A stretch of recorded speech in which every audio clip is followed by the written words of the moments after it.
halfway across the globe and we're standing on the ground, screaming across the waves, you can't hear the sound. There's no fair trials, no train, no liberties, no tea. We've colonized America, we won't stand for tyranny. Okay, and it's too late to apologize. It's too late. I said it's too late to apologize. It's too late.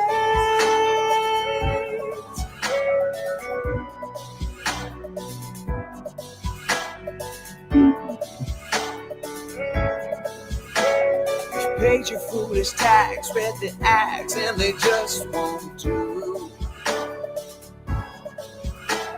We wanna make it clear we believe this much is true. All men were created with certain unalienable rights. Among these, life, liberty, and the pursuit of happiness. It's too late to apologize. It's too late. I said it's too late to apologize. It's too late.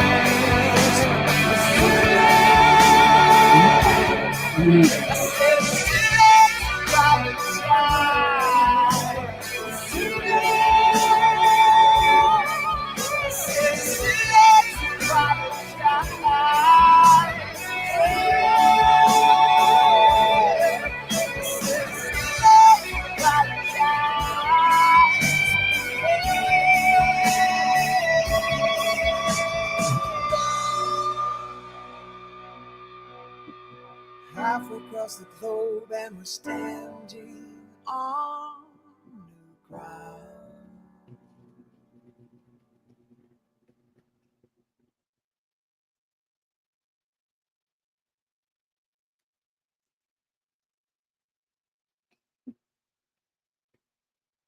Hey everybody. Hope I don't get in trouble for that one. Just says a lot. A little different than the original. I hope y'all are all doing okay. Sean, Red Pill, Cheryl, it's good to see all y'all.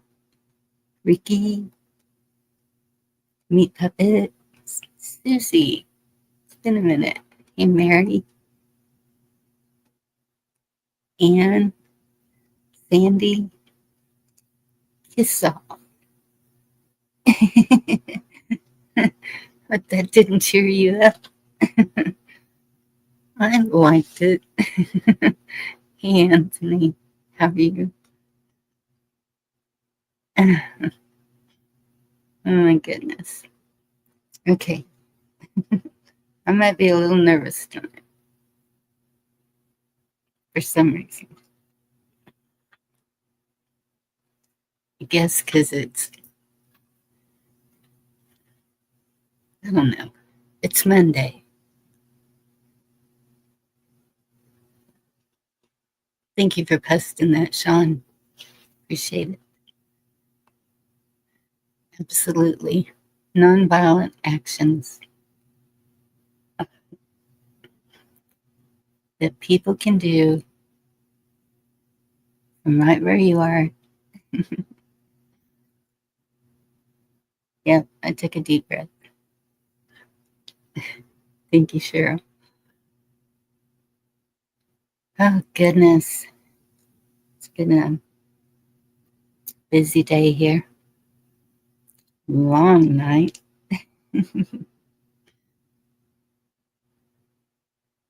Sheriff, you listening? It's good to talk to you.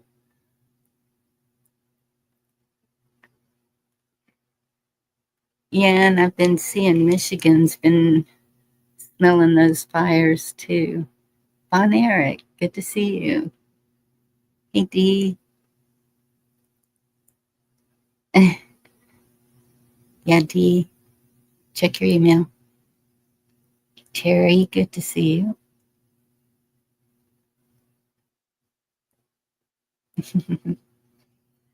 So, I was talking to some ladies backstage and asked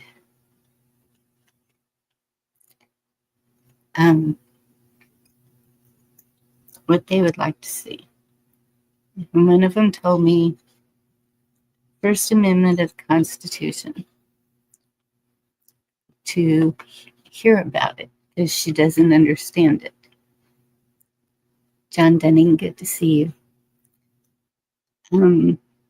Her question was about the freedom of speech, which is actually First Amendment.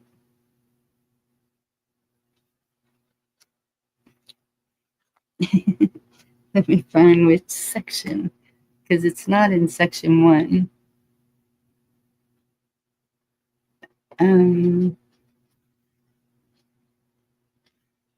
It may not even be in the Constitution. I need help. Where's my professional?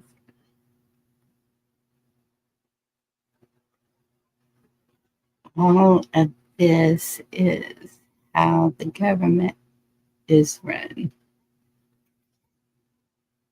actually. But I always hear First Amendment right is freedom of speech, religion.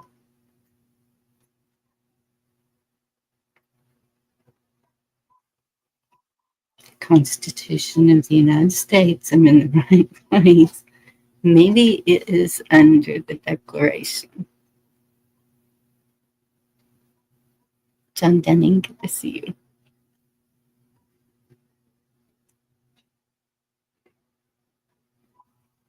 Is it Declaration?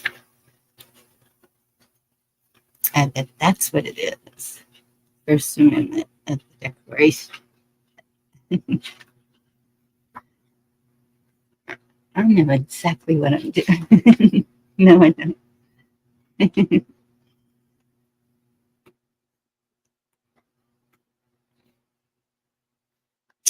And for Pete's sakes, here's the Declaration. I know I have it here. Not the Declaration, the Bill of Rights. Sorry, y'all. I know what I'm doing.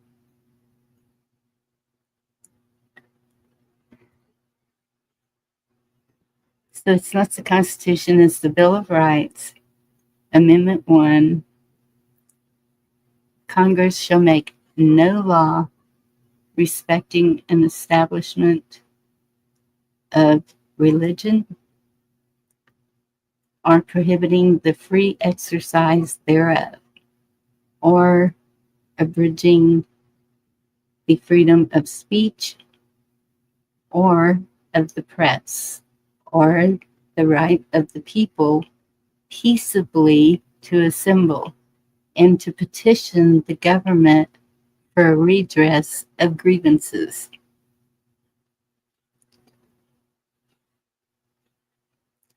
So that's in the Bill of Rights.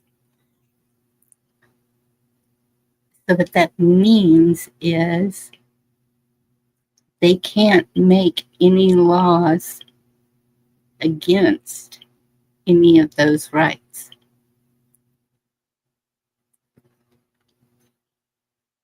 It means you have the right to any religion. Hey, Scrimshaw, good to see you.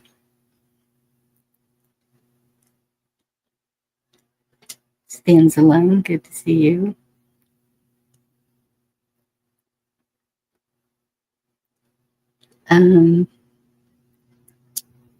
prohibiting the free exercise thereof, or abridging the freedom of speech. And so I have seen several videos with the law enforcement HS board where if they're cussing at them, they um, tend to change their attitude really quick. I have one to share with y'all that is insane. He just called the officer short. Well, as far as I know, that's not it. It you'll see. So freedom of speech is anyone coming into chat with their own opinions. You know, if we are going to stand by our rights and the Constitution, we have to stand completely. We may not agree with some of the things, even in the Constitution and the Bill of Rights. There's things that I see that I think, I think that maybe should be reworded a little because I don't like it. Reword it. All right, here we go. Here's a couple of books I See, got. you're all ready. Let's go. Let's do this. Hello, everybody. How are you tonight? Good. See what it says? Amendments to the Constitution of the United States of America. Amendment 1. I remember somebody told us how the Bill of Rights is applied to the Constitution in the way of amendments, and here it is that way as well. So that's what happened with the Bill of Rights. It almost didn't get put in the Constitution. I remember that because it was such a common known thing, like, oh no, everybody knows the Bill of Rights, Right. And, actually, yeah. Did you know the Declaration was written before the Constitution? I probably did know that at one time. Get out of my camera. I know you did. I'm grunged out, man. I've been working in the garden. I didn't even look in the mirror. I just heard you talking and I was like, I better get up there. And then I had to reboot and yeah, but you know how to get me up, don't you? You know what works. Yes. Yes. Where are those other people? Where's Ricky? Ricky.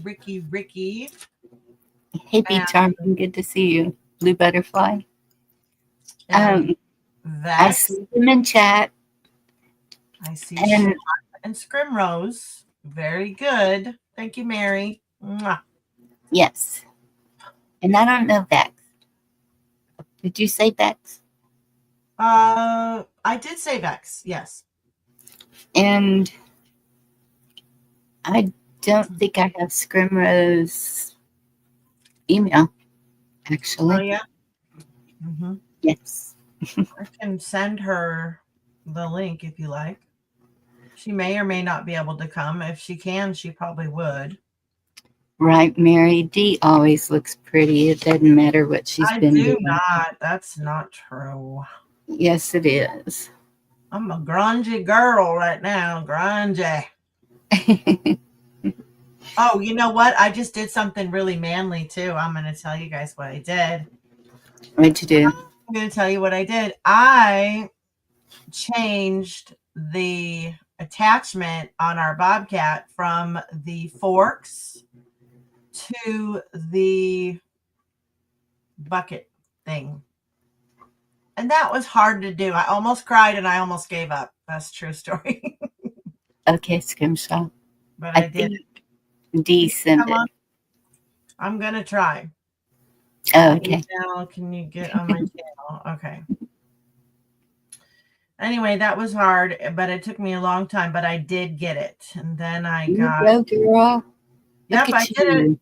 because I really wanted it to move some wood chips around and some compost and, but I felt really good. I felt Good to accomplished. hear. Building those muscles, doing good things. Yeah, trying not to atrophy over here. Okay, Sean, hurry up. Is it hot where Not you are? No, it's probably like 58 degrees or something like that. Oh my goodness. 58. It's really always pretty good gardening weather around here. There's some high clouds. There are some high clouds. What I'm looking for. Oh, so I got this jury handbook too, which is cool. That we can refer to some things. Oh, good. Cool. Mm-hmm. Yes, yes. Oh, it only got up to 90 today. I don't know what I'm complaining about. Ooh, that's hot. Hey, Sean. Hey, Sean. Oh, was I not supposed to let you up?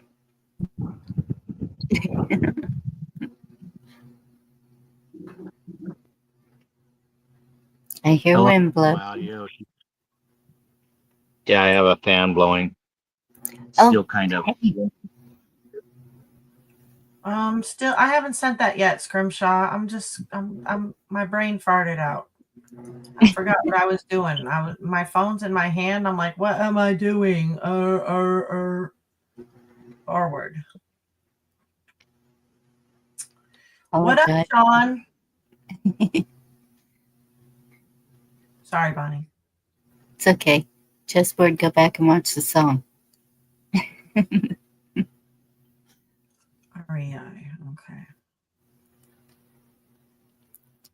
So, were you able to get any rest, Sean?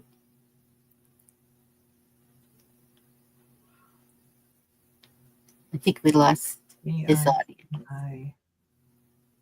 I don't know. He's quiet. I don't hear a dang thing out of him. I know. And I could finally hear him. It was clear, loud and clear for a minute there. Yeah, he did sound good. And I usually can't hear him at all. Sitting here with my ear on top of the laptop.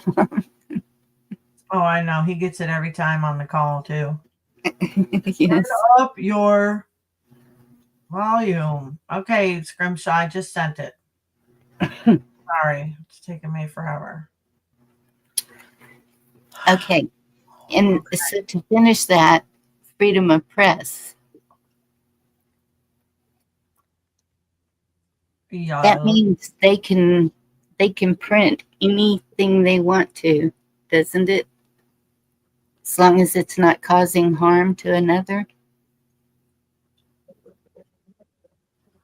Well, it's supposed to be, barring a few heinous things.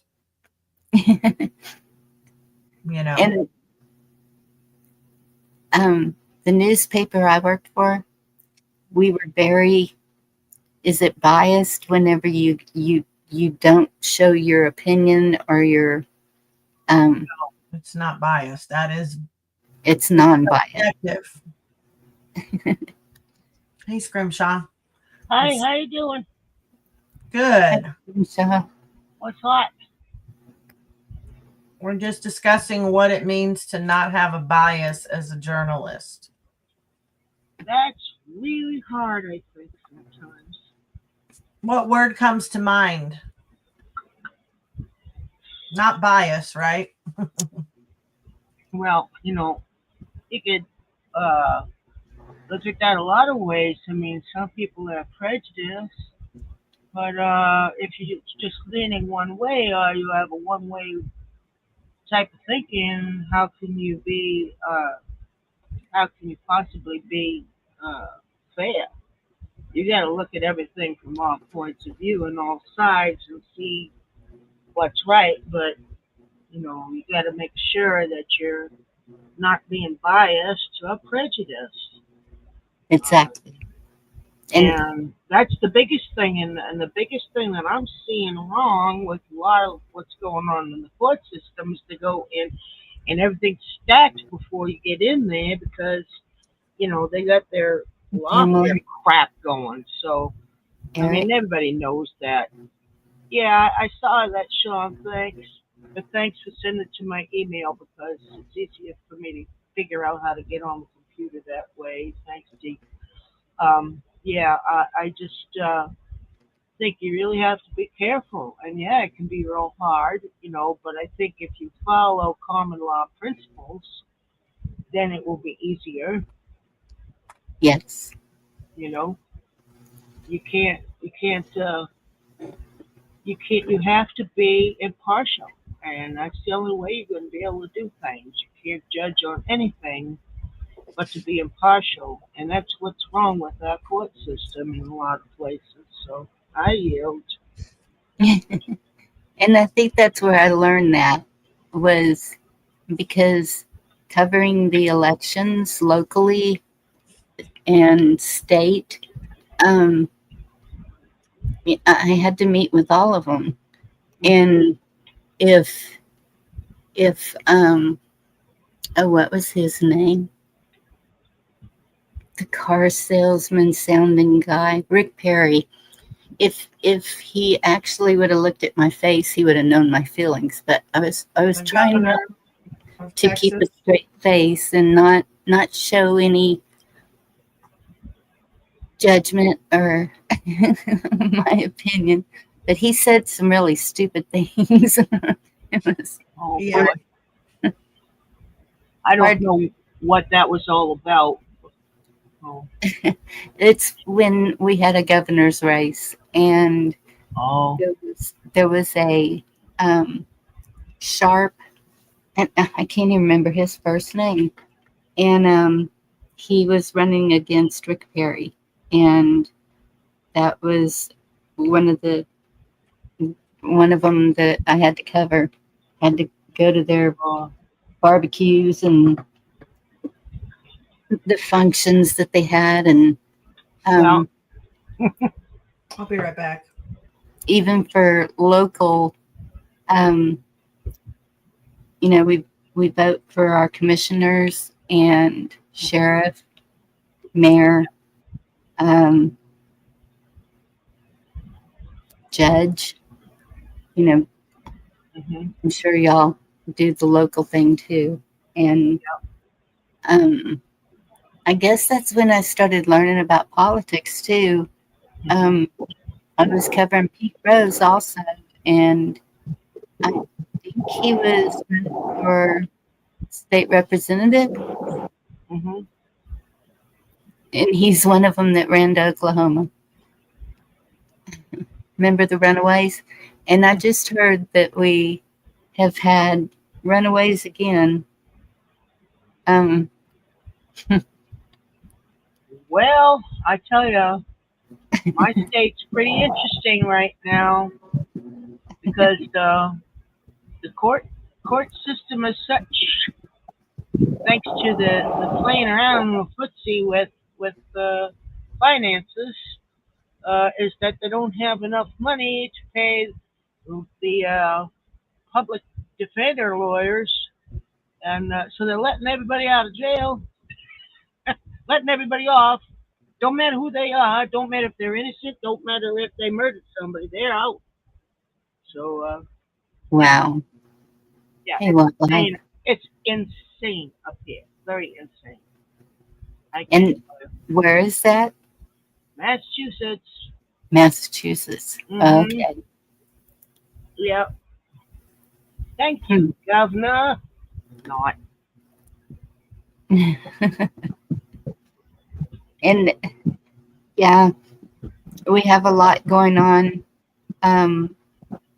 I guess 26 is when we vote for state representatives, and local, and so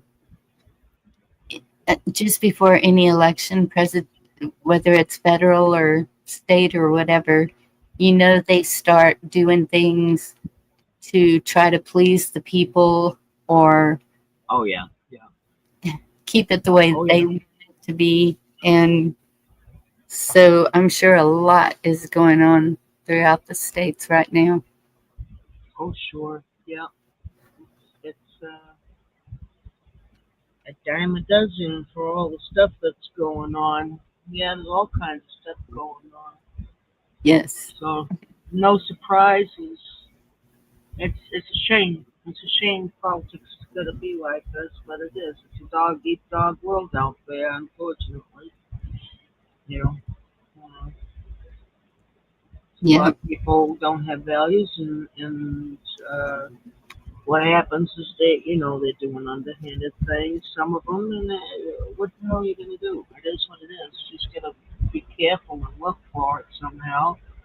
Um, that kind of thing. I know some people watch the polls and stuff like Hmm. that. But I really don't know how to go about monitoring that. Otherwise, I mean, like some people asking for FOIA requests, so they could see certain things. Well, you got to get a lawyer. Sometimes you get a FOIA request, and you don't get it for 4 years. So how the hell are you supposed to do anything in the de facto? It's ridiculous. That's a good question for Sean.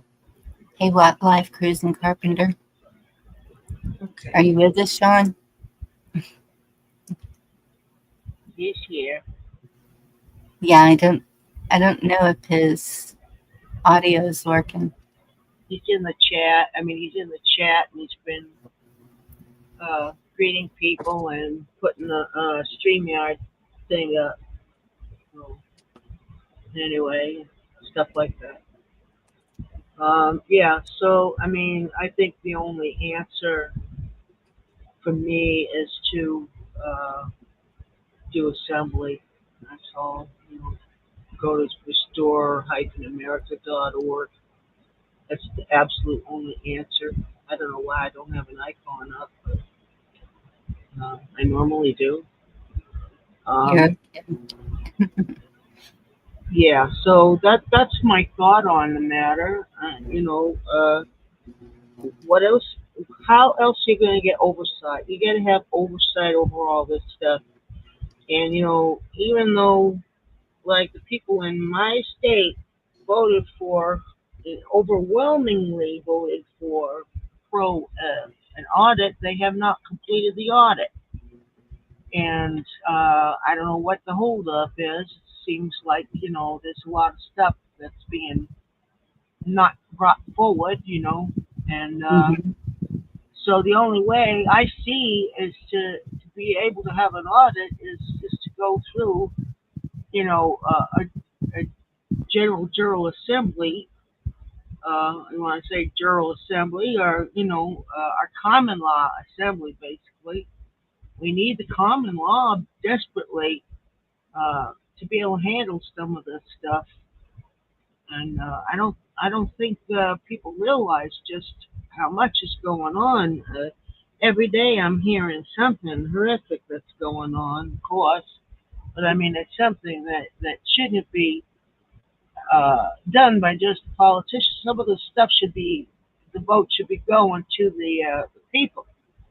They're just totally walking all over the people, especially the people, the taxpayers. We're getting killed here. You know, well, you Yes. guys know California, it's terrible. Oh, anyway, hiya, Ricky. Hi, Sean. 2 boys and 3 girls. So what I found interesting is and but back to your FOIA request, that's one of the things that I was told was the first thing you do is request FOIA, I think. Yeah. Well, I don't know how. I just feel that the FOIA request, if you got to wait 4 or 5 years from damage is done before you get there, well, I mean, whatever. It is what it is. And it's interesting that Massachusetts has 8.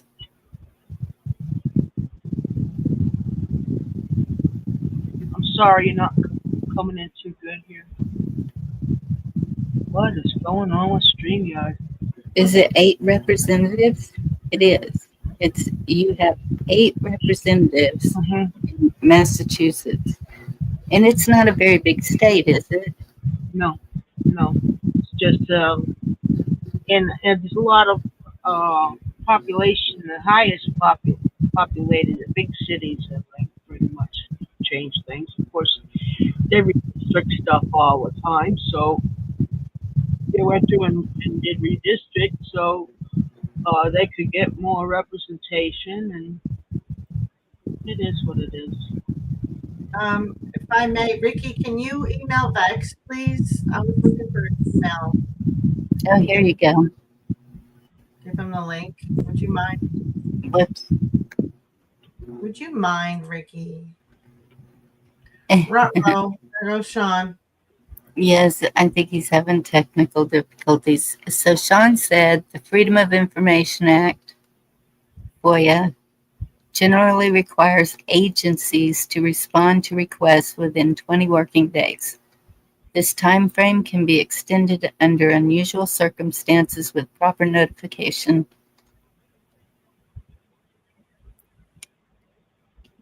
Hey, Carolina. Good to see you. Good to see you, Cheryl. Red pill, chessboard. Yeah, well, I went with Linda one time to the public health department. She was trying to run an audit on the public health officer that had been appointed just to see if he was there. It was another way of her just trying to hold the county accountable. So, I mean, anything that people can do at this point to hold their officials accountable, but by way of writing letters or phone calls or letting your voices be heard, it's a really good time to speak as a people, as a man or woman, to the elected representatives, I believe. Hey, Jerry, good to see you. Ficus. I don't hear Ricky, and I don't hear Sean. All I hear is wind. Somebody's microphone is wind. That might be my fan. Can you hear me now? Yes. Yeah. Loud and clear. And then he disappears. Well, you know, what he's saying about the FOIAs being a certain time, you know, to be prepared. You know, I look at what's it called? Oh, my brain's not working. The guy that's always asking for FOIAs and going after cases. What's his name? Oh, Judicial Watch, Tom Fitton. thank you. You know me better than that. Okay. Yeah, Judicial Watch. Sometimes it takes him I'm trying. going to court in 4 or 5 years to get something. It's ridiculous. There we go. You know, that's you know, why should it take that long? Why does he have to sue the government to get something like that? Shouldn't Oh, have to. lovely. Good evening, everybody. Good evening. Happy Monday.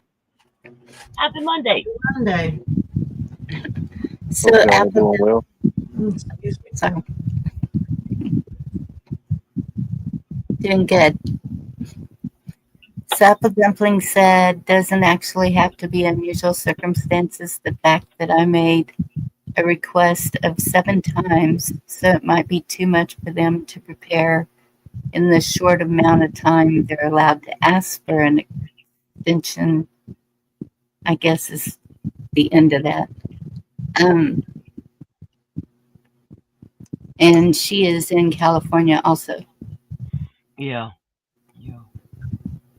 Well, Sean responded in the comment in the private. He said extension notice. If an extension is needed, the agency must notify the requester, explain the reason for the delay, and provide an estimated date for the response. A lot of it is about our communications with the de facto. I don't think that's Sean's fan. I think that's Scrimshaw or somebody's got some background noise that's really very frustrating. I don't know I what. shut my fan off.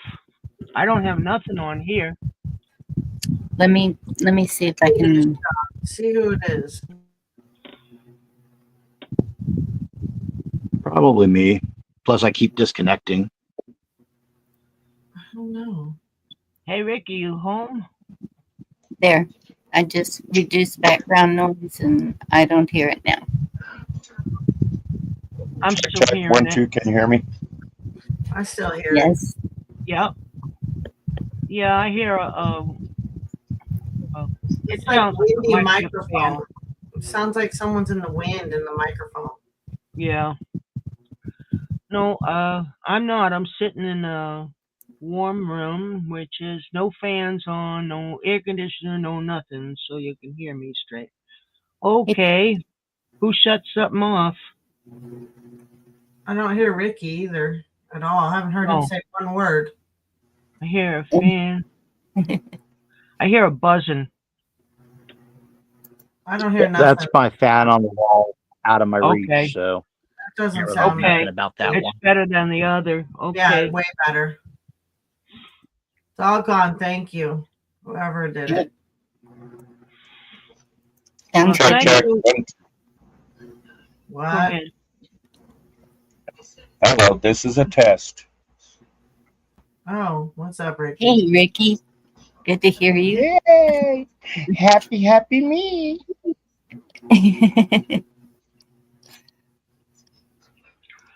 Nice So to here see in you, Colorado, Ricky. the FOIA.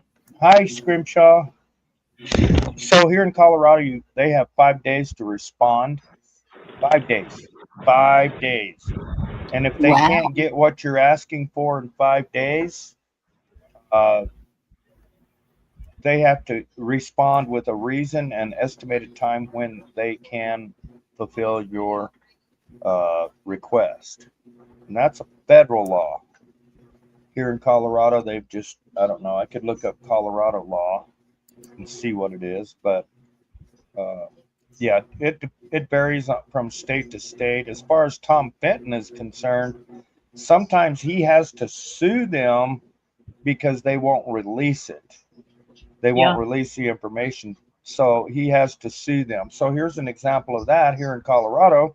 If they don't give me the information, I go to the Secretary of State and I tell the Secretary of State that my county is not releasing documents under FOIA. Then the Secretary of State gets a hold of Archuleta and they wet themselves a little bit and send out what I've asked for. They wet themselves a little bit.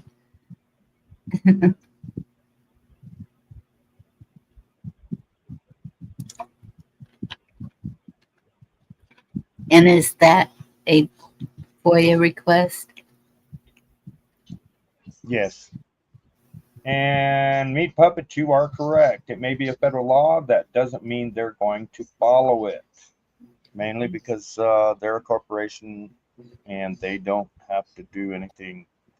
But they try to look good. Exactly. So then does it come down to an affidavit? Does a FOIA request trump an affidavit? Well, a FOIA request and an affidavit are two different things. An affidavit of truth Yes.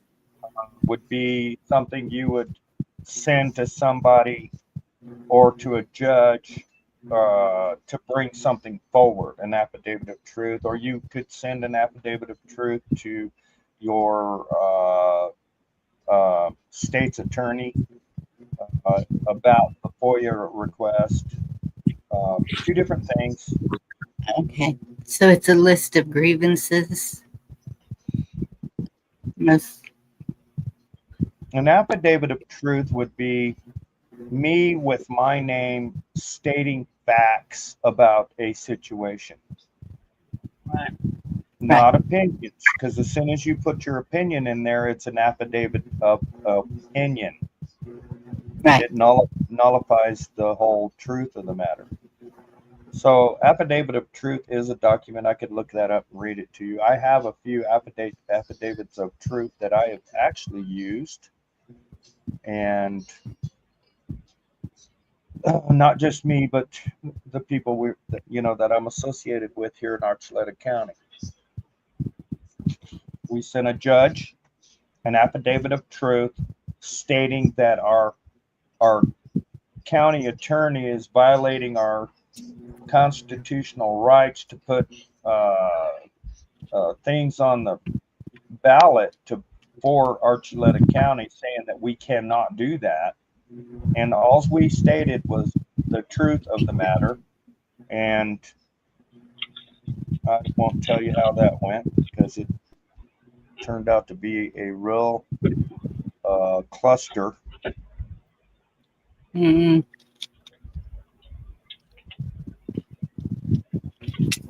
So the county attorney won. The county as a whole won. Okay. You want to hear the story? If you're able to tell it. The county, okay, so what we did is we sued all the county commissioners, the county attorney, and the county, the person that's in charge of our elections. But we sued them as individuals. So there was 7, 8 individual lawsuits, one per person, for violating our constitutional rights here in Archuleta County. What the judge did, and here's how they got away with it. What the judge did is he combined them into one lawsuit under the name of Archuleta County, and he dismissed all the charges. Wow. Yeah. Well, so do you think it's because, like everything else, county officials will stick together no matter what? Absolutely. You bet they Yeah, will. they will. Just like the sheriff's department, police department, whatever. Yes. They're gonna back each other. The county attorney and the judge got together, made it one lawsuit combined against the county, and said, "Well, you can't sue the county." They're exempt. Well, we're not suing the county. We're suing individuals. Anyway, we lost, and it cost about $1,700 per person for 9 different people to pay for the law firm, pay for the county attorney. Okay, so they came back at us and said, now you owe the county attorney money because he had to fight this lawsuit. Well, first of all, he was on the lawsuit. He couldn't do that. Second of all, he's already paid by the county and our tax dollars. So he got paid by the county and he got paid by us, double dipping. And we just threw our hands up and said, whatever. I yield.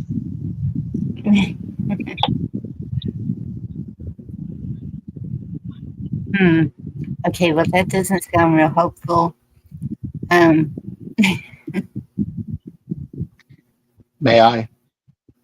Yes, please. Yeah. The thing with the affidavit, since we were talking First Amendment, and there was also a talk earlier about bias. Me, I'm someone who's really big on the First Amendment, but we know there is this issues with libel, defamation, and most importantly, perjury. An affidavit under threat of perjury, it can be a person's statement of facts, but I'm kind of giving away something here. Most people probably already know this, though. It also serves as a form of evidence. So you can get something on the record. During the 2020 election dispute, that's why so many people wanted to push affidavits.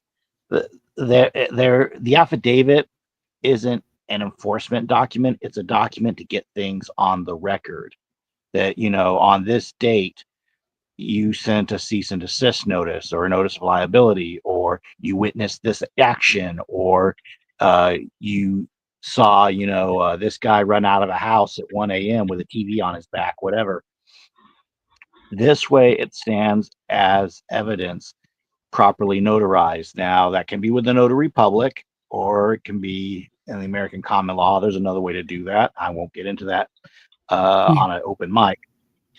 But point being is that as a piece of evidence, if you submit evidence that's incorrect, if you are using this instrument of free speech and lying, you perjure yourself. So the affidavit has to be, as Ricky stated, fact, not opinion. It has to be point by point correct. Now, will someone accept facts? Well, it depends. Will a judge see your evidence? Maybe, maybe not. At a hearing, we know judges also hear what they want to hear. So within the de facto corporate system, an affidavit will only be entertained if those who are on the other side of that bar are willing to entertain it. So this is one of the reasons you don't really want to use their courts. You want to reestablish the grand jury, the highest court in the land, through your assembly. So that's kind of, one of the things here is going into that de facto court system. Ricky just showed you that they're trying to double dip the attorney fees when the guy's already getting paid to show up in court by the taxpayer. They're not interested in justice. They're interested in what they can get in cash, regardless of what the facts are. And that's something folks need to understand. They call it the criminal justice system, not the victim justice system, not the taxpayer justice system, not the American justice system. It's the criminal justice system, where the criminals get justice, not those of us who suffer from them. I yield. And it's also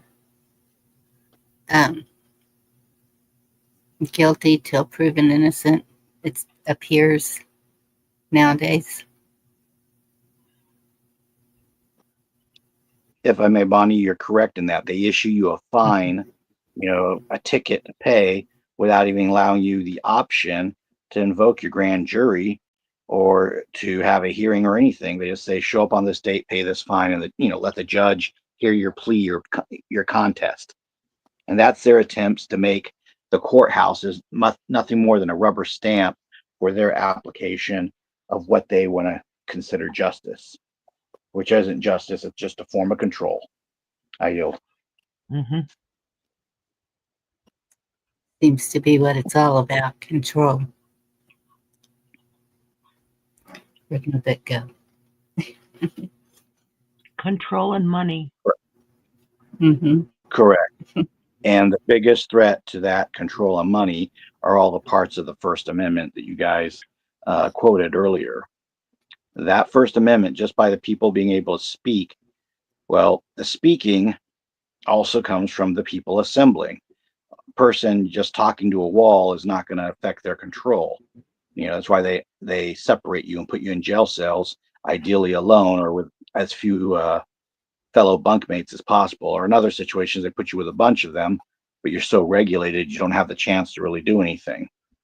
So, turn this around. If we don't have free speech, we can't have our justice, but they will have control. With free speech, whether it's online, in a courtroom, or even in a public setting, we have the control because we can tell them that they are wrong. And whether it's the matter of fact, or whether it's the evidence at hand, or whether it's where they're coming from, whatever the situation is, we have the opportunity to rebut them. That way, we are not like silent animals led dumb and mute to our demise. I yield. So Jerry's asking a question. There's 3 distinct, I think he's saying, phrases that will negate any judge. Whoops. Come back here. I see it. He's asking 3 phrases. Do I have a contract with you? Did you teach me quantum grammar? And you forgot the third. But the issue with quantum grammar is it's a newly created language. The only language the courts will acknowledge is the language of the dead, or the dead Latin language we call Latin. That's why all the documents are in Latin, is they symbolically speak to the dead. It's why they wear black, just like priests. You know, Oh my goodness. if you, If I may, I would say the third. I'll give a crack at the third one. go ahead. Is there an indictment from a grand jury with evidence that I have committed a crime? Very well said. That's a good one. Mhm. If I may, Damn, you're not so blind after all. Thank you. Thank you very much. I listen. It might take me a time or two, but I do listen. I pay attention. if I may, the Mhm. other part of that comment there, not the grand jury comment from D. I'm trying to scroll back up. Comment was removed off the screen before I could I'm sorry. hit the second point. Jerry's. The second point, he said. Quantum. Oh no, the contract with you. The contract with you, that may just tick them off. So that's sometimes where the judge just decides to have the deputy, just throw you back in your cell and play games. So you have to kind of, ease your way into that type of conversation. There's various people with different examples of that, but the idea is correct. Is, did you, sign your contract, or did you put under duress, all rights reserved, things like that. So there is different protocols and standards. The best rule of thumb is just not to get into their domain, period.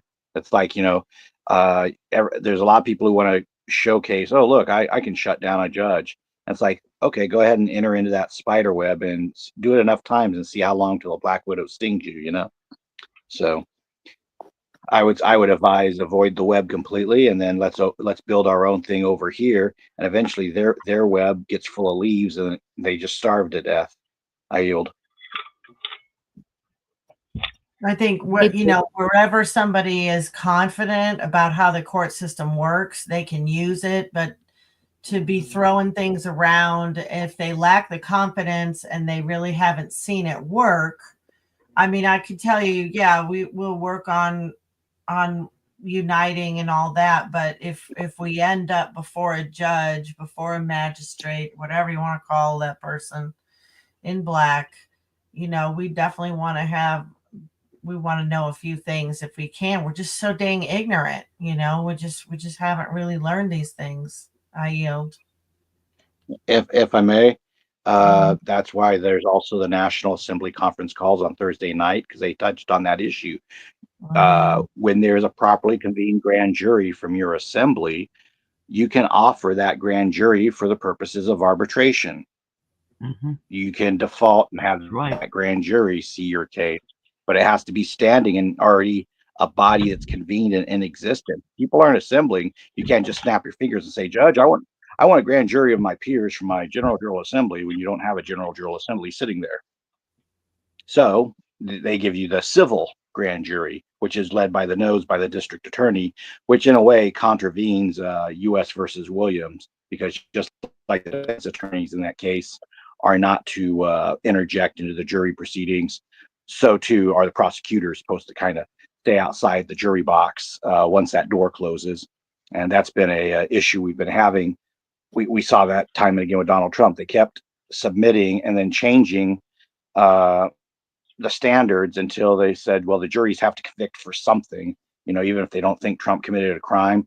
Well, now we'll change the rules that maybe you think because of all of this, maybe he committed a crime.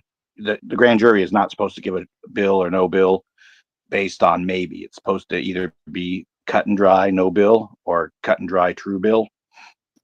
And then you move it off to the trial. And that's one thing too, is a lot of people confuse a trial jury with the grand jury. So this is part of the thing, is that if you invoke your right to a grand jury, that county or that municipal court, whatever, they know they're going to have to impanel that jury and pay those jury members. And that's going to cost them a lot of times more money than your traffic ticket is worth. Now, that can either tick them off if you have a judge who's in a bad mood, or the judge might do the cost analysis in his head and say, you know what, guys kind of got me. I'm just going to dismiss the ticket. So don't take that as a win. That's just them realizing it'll be faster to move you along and get somebody else who's dumb enough not to invoke their Seventh Amendment and submit to a plea bargain on a ticket or whatever. And by the way, this is not legal advice. I do not have a license to practice law, because that would imply that, I am trying to perfect the law. And there's only one person that was perfect in law. I yield. Amen. Jerry's expressing the military. The military can only move with the authority of the commander in chief, which is based on the will of the people. Otherwise, it is a military coup. I yield.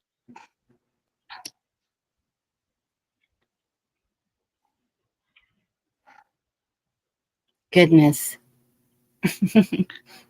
Sorry, did I rapid fire all that too fast?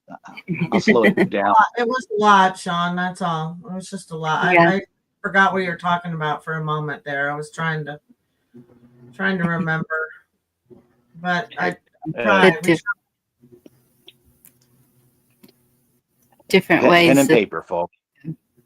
That's what I got. I'm taking notes all the time. But arbitration seems like a decent way, provided that you get people that are honest. I don't know if there is that kind of thing in the system anymore. If I may, Scrimshaw. Go ahead. And Bonnie, if you have your members in your assembly under the Jural Covenant of Office and the JCO, as it's called, these folks have to conduct themselves in an honorable way if they are called to be a juror. So that's kind of, if they want to toss out their assembly membership, they can go into that jury pool and that jury panel and be corrupt in their decisions and so on and so forth.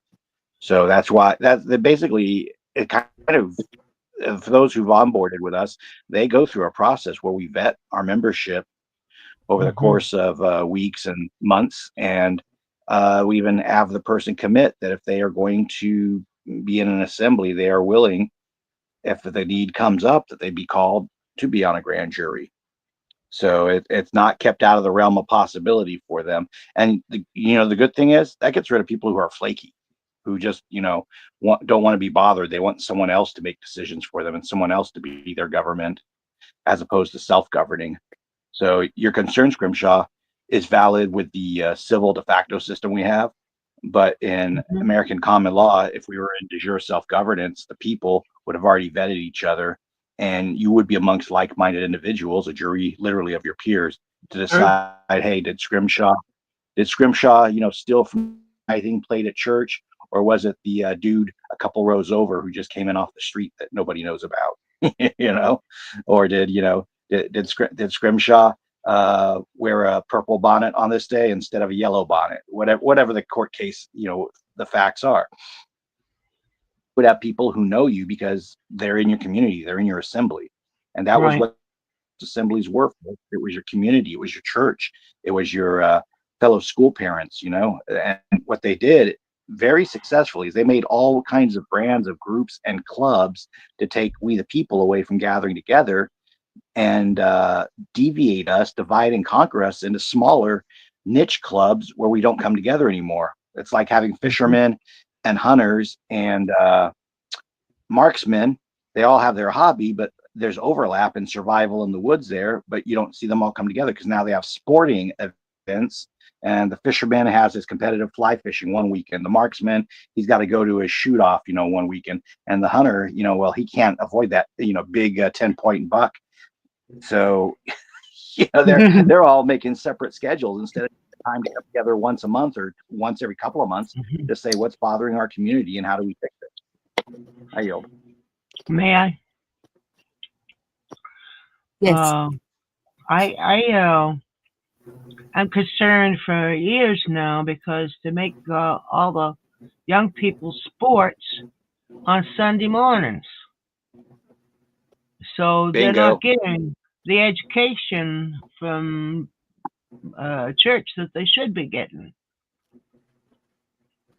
So, this is teaching them to stay away from talking about these things or even learning about God or the Ten Commandments and such.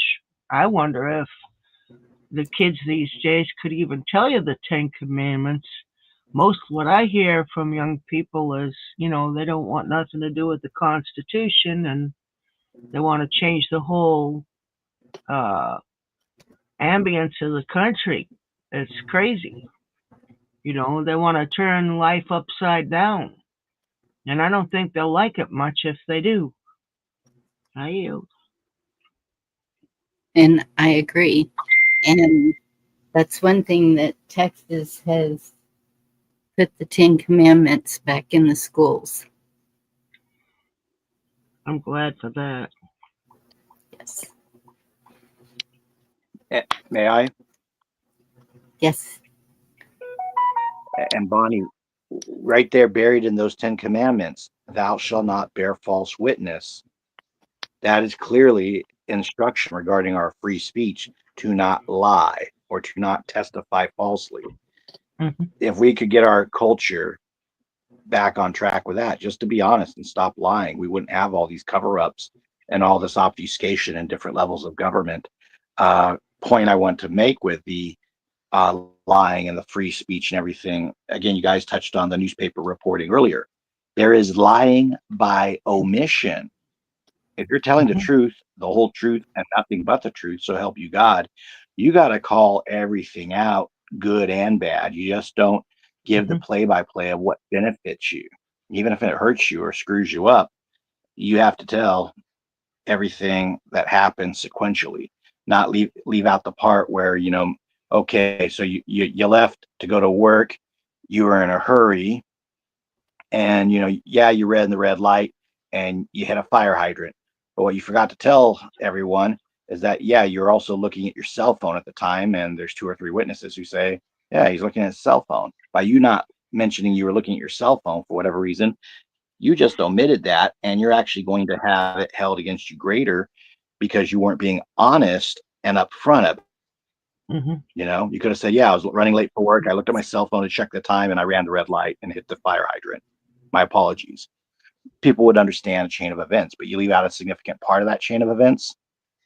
They look at you as untrustworthy, and then they want to hammer you with more penalties and fines. And, that's a whole other tangent to get on. Also, a couple of folks are heading out, Cola and I think it was Craig the Hunter, what have you. So you guys have yourselves a good night. And welcome into the chat, Garrett01. And we actually are having quite a few people in the chat tonight. So we want to say hello to all y'all, even if I don't get to type it out. I yield. Hi, everybody. Yes, thank you. Yeah, I agree. Even when you watch and de facto when they're questioning people in Congress, good Lord, many of them won't answer a question. They won't speak at all.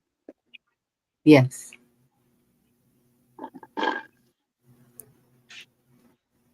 Full disclosure and transparency. Absolutely. Mhm. That's what that means, is you Mhm. show all. If I may, the thing to add to that, Bonnie, is that they have created their little weasel word legalese way out of saying, "Oh, I do not recall." And the best Yeah. part is occasionally you'll come on with a recording or the video of the person. It doesn't happen too much in Congress, but we, the people now with social media, can show these people contradicting themselves 3 or 4 times, like when Anthony Fauci flip flopped on masks and flip flopped on other issues, or Rachel Maddow flip flopping on the vaccines and stuff. We got these people, if it was a court setting, dead to right. The trick is, how do you get them into the courts? And I'm going to yield to Ricky before I give my I don't want to call it my boilerplate response, but I give one basic response that most people can follow, and I'll leave it at that. See, so that happened to me. My attorney, because the questions were, how many feet back behind you were they the last time you looked in your rearview mirror? And I am a horrible judge at how many feet. And the lawyer kept telling me, just say you don't know. And so I'm standing up there on the stand looking pretty stupid because you keep saying, I don't know. So I'd say in a situation like that, if you're ever in an accident like that, if you can get back out there, try to measure to get an about.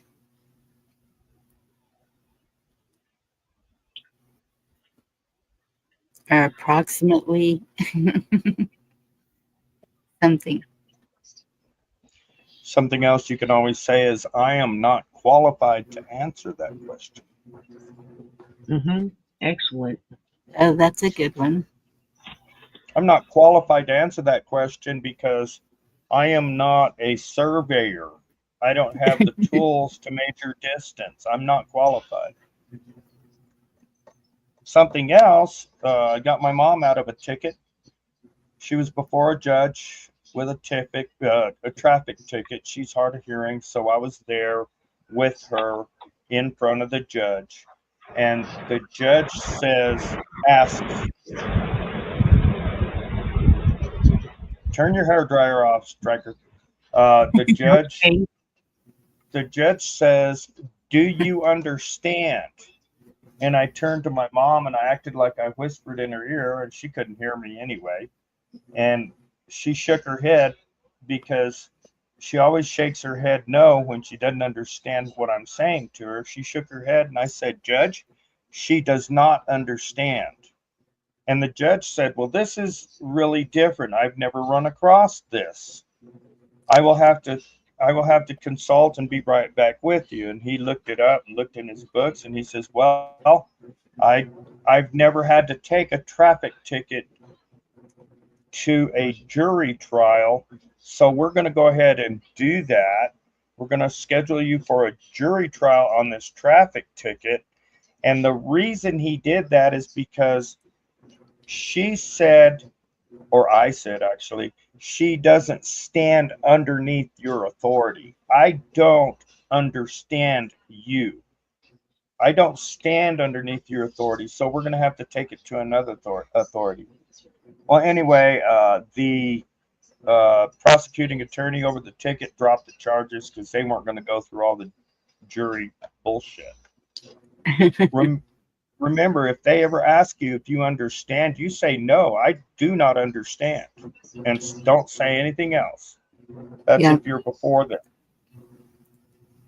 Because remember, they use what's called word salad. Their word understand is different from our word understand. They're using legalese and word salad. Their word understands is, do you stand underneath our authority? And that's the first thing I always ask them anyway. By what authority am I here? Yes. Because if you say yes or you understand, you're agreeing to everything that the way Throw that it. they do things. Yes. Correct. Yeah. Yes. May I? Really? You again? Jeez, buddy. Yes. Yeah, Ricky, I was going to joke that I was muted earlier, so I don't know how I could be messing with the mic. But the caveat, me and Ricky have a mutual contact, a fellow named Ed, pretty knowledgeable guy. And he once pointed out, have the judge define what they mean by understand, because they will try to manipulate that definition like Ricky's talking about. So put the judge in the hot seat. What define understand, Your Honor? And just see them, once they clarify it, then they don't play the weasel word games, and you still keep the autonomy, because they're going to not try to do the whole stand under your authority thing if they have to define it. They realize you're on to them. And the thing for us right now as people, I gave a cut and there is a wrench in it where you got to find out if your local sheriff is going to actually honor the will of the people or honor the will of the federal government. That brings us into the constitutional sheriff topic. It's only one method, but it's the basic method I approach. And Ricky's addressed that before with having a local dog catcher, if I recall, being elected as sheriff just to make a point.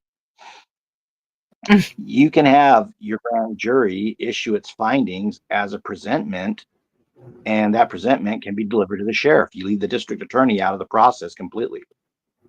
Don't expect that district attorney to like what you're doing. They're going to try to throw a wrench into it in any way they can. The grand jury takes power, folks, away from the bar and the attorneys. That's why they don't want to talk about it. They don't want to impanel it, and they've been working since after the Civil War to destroy it completely. It was in the late 1800s. They said a grand jury will indict a ham sandwich. Why do they say that? Because the courts were trying to defame it, and with an improper prosecutor, they will try to interfere in every aspect of the grand jury to manipulate it and tell them that they have to decide for the prosecution as opposed to the no bill. Mhm. And we got hours of topic we can go off with this too, because again, it all comes back to that First Amendment. The right of the people to petition their government for redress of grievances. The grand jury, the assembly has multiple documents. If it has to convene the grand jury, that means a pretty serious issue. But the grand jury in history, they could do things from auditing the sheriff's jail. There's a famous example of they wanted them to get a larger safe to keep the documents and the funds and everything in. They can see how the jail looks as far as keeping the prisoners, or is it healthy and clean, or is it decrepit and making them sick and causing more burden to the taxpayer. They can Right. They can give letters of commendation, like the Maryland grand jury gave to General George Washington during the Revolutionary War. They can even run their procedure so long that it times out and the person walks free, such as in the case of Shays Whiskey Rebellion, which was where kind of George Washington and everybody kind of soured on the grand juries and kind of started that little apple seed, if you will, of the federal government not liking grand juries, but still having to cope with them because they are still something that exists. Again, the U.S. versus Williams isn't the only case I'm hanging my hat on, but the grand jury essentially can go to that sheriff and say, Sheriff, we looked at this. We swore under penalty of perjury with our affidavits. This is what we witnessed. Here's the evidence. Here's the affidavits. Here's the presentment. We believe this guy is committing criminal acts, blah, blah, blah. Sheriff, you need to go create your warrant and go arrest him. And the sheriff will go find a magistrate or a judge or whoever is appropriate. They'll draft that warrant and go start the process. Now, unfortunately, the bar and the federal government, by getting into every county sheriff, they try to screw that up to much to our detriment. Ricky, did you want to address on the ways sheriffs will or will not work with the people, or would that be appropriate for another night? I can make a quick statement. A lot of a lot of our law enforcement officials swear an oath to the Constitution, but they don't know the Constitution. They know legalese, they know lawfare, they know the bar association and the court system, and that's all they really know. You can walk up to any cop. I guarantee any cop. I'll give you $100 if the first cop you walk up knows the Constitution. Or maybe I won't. Maybe somebody else will, because I don't have $100. But the point is, the law enforcement nowadays is working under a corporation. Now, if you get a constitutional sheriff that knows the Constitution, and when he held his hand up, he says, yes, that's what I'm going to do, is protect the people against the corporation. Look, whoa, back up. That's kind of a lot there. Yes, I will protect the people against the Constitution. Well, that is, no, I will, shit. I will protect, I swear I will protect the people against the corporation. And if you think about it, that is exactly what the Constitution is. The Constitution was written to protect our God-given rights against the government. Oh, God, I actually got that out right. I yelled.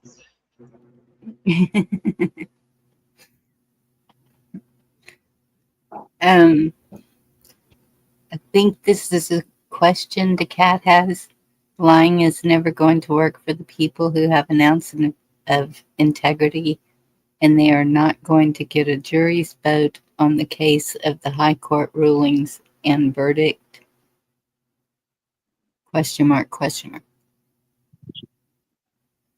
Yeah, if I may, that confused me. Highest court in the land is the grand jury of the people. It's higher. The Supreme Court handles controversy between the states and the federal government. The Supreme Court, while their cases are submitted to it, it's more about the procedures and case law and things like that. Most of the time, you will wind up like with Heller. You go back to the and Marbury versus Madison. If something is repugnant to the Constitution, it's null and void. So, the highest court in the land is really the grand jury of the people. That's something we need to understand, because we're not doing what we're doing stuff for these paid actors. I think we're losing you, Sean. We're losing you. Okay, where did my microphone cut? Oh goodness. Just start over. No, it was about halfway through. Well, I was freestyling, so I'm not sure where I left off. Hey, Jen. Hey, Blackwatch. I don't either. I'm sorry. But Red pill, you take care of prayers. Okay, so again, the grand jury is the highest court in the land, and because we are not self-governing, we have these paid actors or public servants. Yeah, we have them filling in the gap. So when people are saying, Supreme Court is the highest court in the land, they're incorrect. It's grand jury of we the people. That's why it exists outside the federal government. It's because it's not supposed to be under the federal government. It's alongside. That's why you hear it referred to as a fourth branch of government, and assembly is a fifth branch. And to be honest, it's actually the other way around. The assembly is the first branch. Second branch would be the grand jury, your committees of correspondence, your militias, what have you. And then your federal government, yeah, they have their own three branches, but they would be lower on that food chain. And we've circulated a chart that was developed basically by Red Beckman that shows that. And he's a fellow, who I wish was still with us. He educated people about that the government is like a great beast. You can compare it to a kraken or a panther or a gorilla or whatever. And the different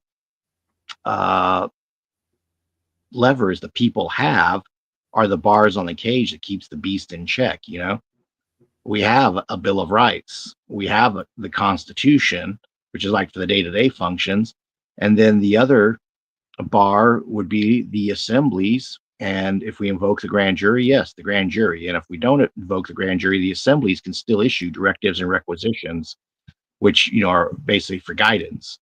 So we basically have a 1-2 combination of a you know, the sugar and the salt, or the honey and the vinegar.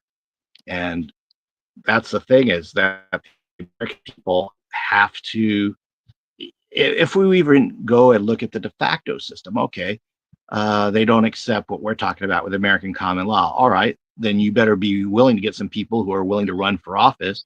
You know, good people raise all that money and take all those vacant seats. As we had Vex here, he could have explained that in Missouri, in their state legislature, there's like all these open seats. The Republican Party was in control of them out there, but nobody's physically sitting there. And so you can't have procedures done correctly because you don't have enough people for a quorum. So like Missouri has a lot of, you know, potential to be a state that gets reformed if the American people step up and get involved. But again, sports, you know, video games, you know, silly drama, take your pick. You know, That's our founders were serious men. We didn't have time for silly dramas. I yield. I had thought Missouri was really with it, and then I found out that even though they have open carry like Texas, they still have, you can put no trespassing and everything, but it doesn't mean anything there, apparently, on your property, is what I was told by someone from Missouri. Our quad man, good to see you. I would think that's a case-by-case basis on who the officers in uniform are that come to your house that day. I mean, some may obey the law and some won't. You know, Yeah. that's the thing. It's like, Well, and that's the thing too, though. That's where they stand together. And I have I have videos showing exactly that. The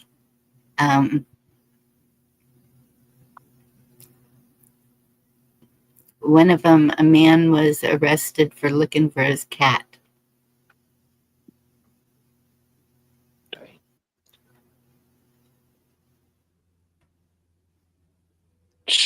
And they still ain't found out who let the dogs out. You know what I mean? Hey, Sharon. Right? But you know what?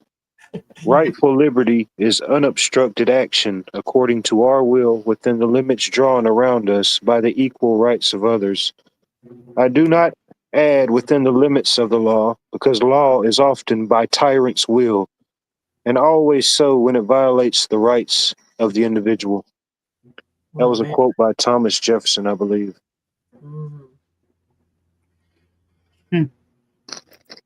Well, that's what scares me about our culture today in America, is that after COVID, especially during COVID, people really got that we are a nation of laws. We have civil rights. We have a bar that a lawful police officer and a lawful citizen of America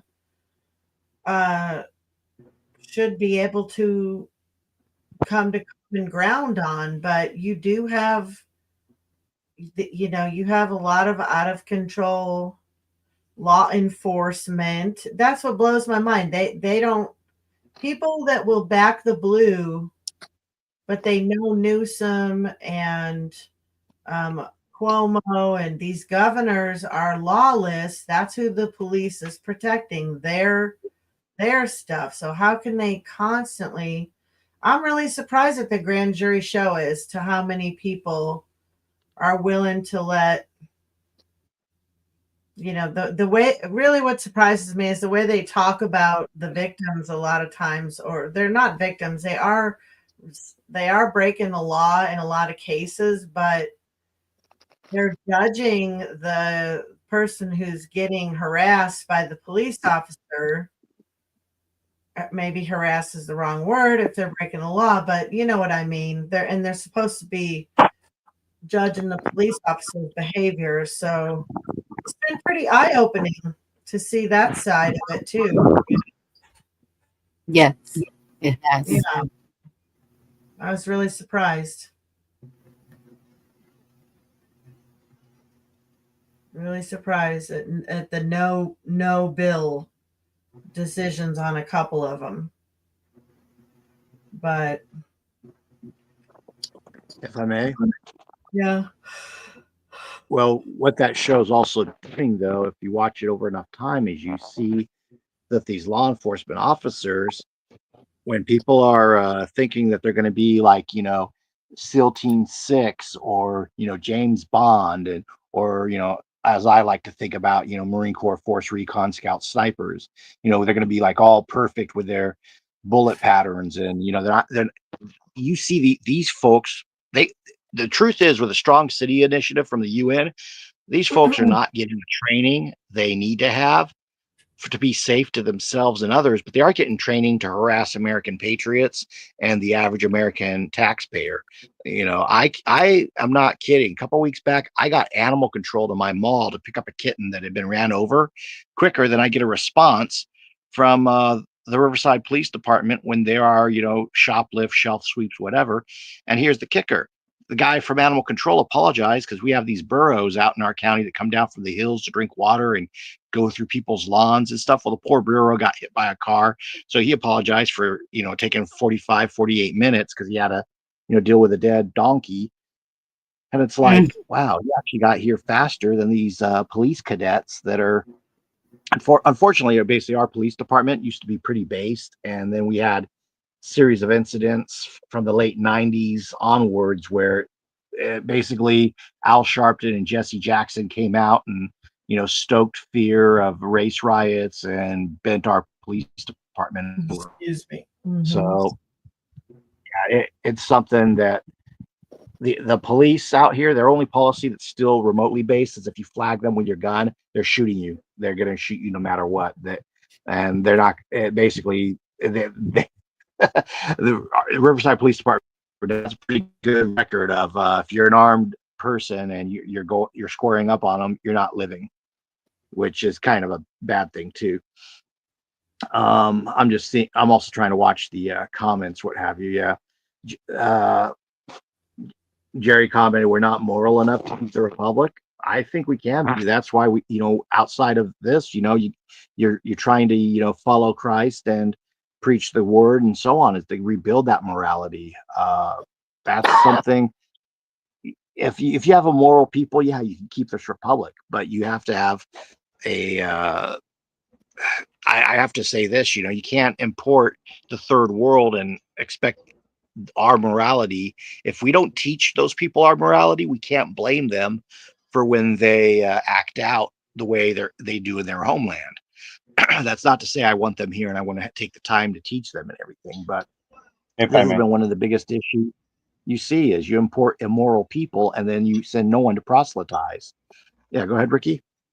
Well, something about being moral is if you are moral, if I say I am moral and this is wrong to me, you have to have something that a lot of people just don't have. And that's, you have to have the balls to call that immorality out.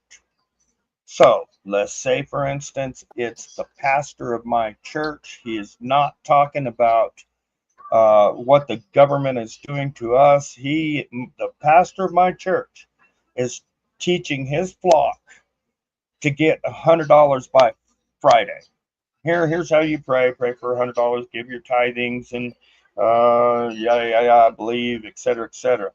Though that may be good, to me that's immoral, because the reason these people need $100 by Friday is because the government, the overseers, are raping them every time they get in their car, drive down the street, get a little ticket, cost $150 or $300, or a seatbelt ticket, $500. That's Yeah. immoral. So we have to have the moral compass and the fortitude to call them out, no matter who they are. It may be the church, it may be your neighbor, it may be the store owner that has child freaking porn books on their bookshelves, or the library, or whatever.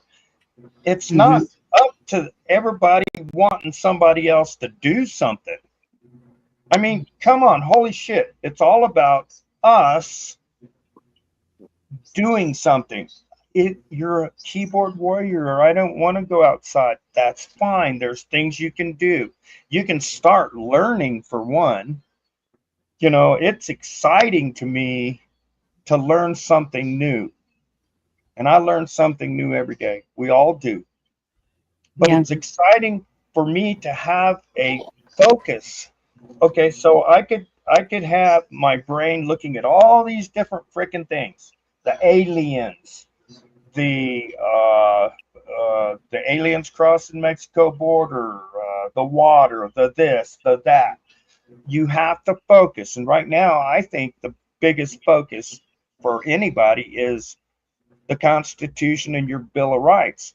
And you should know that like as if you were going to die if you didn't know that. Oh, wait, you could die if you don't know that. That's how important it is. So that was a really good rant. I got to go make some medicine for myself. Okay. With cranberry juice. Thank you. Hell, I might just throw vodka in on this one. I yield. Potato juice. No.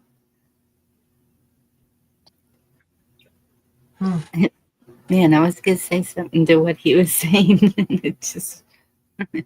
No, he's right. We do need to be. It starts with just reading the Constitution, reading the Bill of Rights, reading the Declaration of Independence. And then, you know, when Sean talks about a lot of the things he talks about, I can't help in my mind think that I wish that we could actually see more of the cases and the things that he is explaining with all those lengthy words and stuff, because just where we're at, I mean, I can get that. I can picture things in my mind, but I just know that our country right now, a lot of people, you know, seeing is believing. And I'm a visual learner, and it just helps to actually see a process in motion rather than to have it explained to you. And then also you have to believe and trust that it's going to work for you, even though you don't see it happening anywhere else, you know, unless you're really digging. And you can dig, you know, we're seeing those grand jury cases now, but they're not exactly going how I thought they would either, you know. So it's just interesting. Are you seeing grand jury cases within the system? Is that what you're talking about? Because if you're talking about the grand jury cases that are happening in the system, would be like a grand jury within Walmart. They're not going to hurt themselves, and they're going to do everything they can not to hurt themselves. Yeah. That's the grand jury within their system. Right. May I? Oh, God. You again? Please do. Yeah, Rick. I'd love to actually tap your brain while you're on the line. Apple Dumplings talking about the no trespassing, and that issue came up earlier, and I didn't touch on it. But you specifically had a case with your no trespass sign. Key point, folks. The ing, you don't have it on that sign. There's a reason for that. And the mall I work at, actually, we have signs that say, you know, we will not be held liable for trespass on water fixtures, because we have like mock water fountain type stuff. Kids like to throw pennies in and get up on it, etc. So there's a key difference between trespass and trespassing. And Ricky, you have a case, I believe it was with a knucklehead from your county. You want to share some light on that? I will, and yes, you're correct, and it's part of their word salad definitions. The definition of trespassing allows certain people to come on your property. Look it up. I'm not going to go into detail. That give you, everybody's got a thing to look up in Google, the difference between trespass and trespassing. No Definitely. trespass. That means don't even come over. Don't even do it. So I had an adventure with the county. I had two adventures with the county. One was the I'll just give you one, was the county building inspector. And he's the one that goes through and assesses all the taxes and all that stuff, right? And I will for a minute because it's driving me nuts. So he came to my property. He walked up to my sign, looked at my sign, took a picture of my sign, then walked onto the property. I'm like, no, that is not the way it works. So immediately, and I was inside the house, and I was actually watching him on camera do this, so I could change cameras and make sure I was recording and got everything. So I called his boss, the county assessor collector dude, and I said, your inspector just trespassed onto my property. And he said, and I quote, well, the district attorney said it's okay. And I about wet myself. I had a moment, and I said, you have got to be kidding me.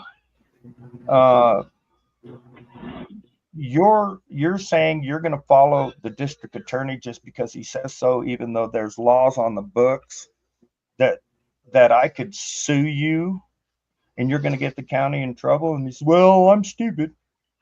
I just do what the bar association tells me to do. And I said, look, if any one of you guys come onto my property again, I'm going to sue you individually for trespass. I'm not going to sue your job. I'm not going to sue the county. I'm not going to sue anybody else. I'm going to sue you. And I said, you better make sure that everybody knows the difference or understands what trespass means. And they never came back. They didn't call me. They didn't want nothing to do with me because I wasn't going to sue the county. I was going to sue the girl at the front counter of Ace Hardware that violated my rights. I'm not going to sue Ace Hardware. I'm going to sue that girl, the individual. Anyway, that was a kind of a freaky ending, but it's just the way it works. You don't sue the group, you sue the person, because the person is the one committing trespass. Nuremberg Code. I was following orders. Okay, cool. We're going to hang you. I yield. Right. Because that's one of the first things people have to understand. It's not about our constitutional rights. It's about them violating their oath. That's one of the first things I think that people, I mean, I had to get that straightened out. I said that to a cop a time or two. I know my rights. I know my constitutional rights, you know. And I think we should just also be better at speaking to law enforcement where, you know, I want to have respectful interactions, but I also don't want them to harass and bully me for bullshit, you know, and I want to reserve that right to call them out. These people on these grand jury shows, their attitude is comply with the police officer all the time, no matter what. It's just really unbelievable. I If I know. may. Yeah. Forget the excessive use of force lawsuit that they've got coming. Let's do a bill or no bill on whether he should be arrested. You know, that's bullshit. I mean, I don't want to go off, but Uh-oh. Blood pressure's going up. I can see my veins in my arm. This I, this I better. is a sign that a lady put up when she got pulled over. She put it up in her window, covering her face, to the officer as she was pulled over. That's fair. I like that because something happens with their attitude when they know they're dealing with somebody like this immediately. And I'm sure they learn these type of interactions very quickly compared to those who just shit their pants when they come to the window every time. You know how fast you're going? No, I don't. Tell me, officer. And they just are completely ignorant, and they are a victim in every way at that point to anything that a police officer wants to sit there and harass them for. They're not all out there trying to serve and protect us. I can tell you that from COVID. They didn't give a shit about No. me. They were not. They were protecting Gavin freaking Newsom, a criminal. May I? Yes. As much as I despise Newsom, keep in mind they've destroyed the definition of criminal, and Gavin may not have had his day in court, but now they call our POTUS, they say he was a criminal because they rigged the courts against him. So I would say Gavin's not going to be a criminal yet until we put some silver bracelets on him, and that means we, as a people in California, are going to have to deal with him. And the fact of the matter, folks, is a lot of your governors, your governors have a lot of power. You guys need to hold them, even if they're in the GOP. And this will tie into me and Dee down the line, folks. We're going to be addressing the issue of political parties and the Federalist Papers on Faction by Madison. The governors of your state, it's not just, they're GOP and they're not doing anything to you and everything's fine and hunky-dory. They should be doing things for you. In other words, they should be improving your state. Just because your state's running status quo doesn't mean they should be drawing a paycheck. They should be improving things. If that means cutting regulations in that state, or if that means getting rid of programs that are spending on matters that the people do not want, etc. Don't the issue we have right now is like, I'll give a good example of this. We had President Trump a few weeks ago, basically say he didn't want support from his base if we're going on about the Epstein thing, and that blew up wonderfully. And now more stuff is coming out about it because we, the people, are demanding it. And, Trump's ego in his mouth has backfired, because the key thing is it's not what the personality wants, it's what we, the people, want. And even if things are running good, your economy's great, your law enforcement, feels they can finally make an arrest again. Well, that's not good enough. Running things at a minimum standard is not how America got to be the greatest nation in the world. Running things at peak standard, striving to do it better, is how America got to where it was in the 50s and 60s, through Eisenhower and Kennedy and the early days of Nixon before that went sideways. And I would, Jay, we could there. I prefer not to think about him, but point being is, if we're going to talk about we the people governing, much like the Epstein blow up, we need to keep the pressure on them. Not just calling the White House phone board at night, not just sending them a letter, not just voting every 2 years or every off-cycle election, but by having your people assembling and drafting guidance through directives and requisitions. You are telling them that you are here, you are watching them, and here's what you expect from them, and they are to do it. That's the key thing. A servant with no master, he's going to be on break all the time. A horse, when you let the reins go, is going to run wherever it wants. We need to Mhm. remind them that we're the ones pulling the reins, that we are the master, they are the public servant. And they don't know that unless you do speak up, unless you do put it in writing because you're serious and you affix your names as a community to that document saying this is what the community wants. It's why the Declaration of Independence had weight to it. There were men who signed their life, their liberty, their treasure, their sacred honor to that document. And they made it, in case of John Hancock, he made it loud and clear. I really want you to know that's me speaking up. And if you guys don't know about that, John Hancock was a famous smuggler, amongst other things. So his ship, the Liberty, got raided a few times, and he was kind of ticked off.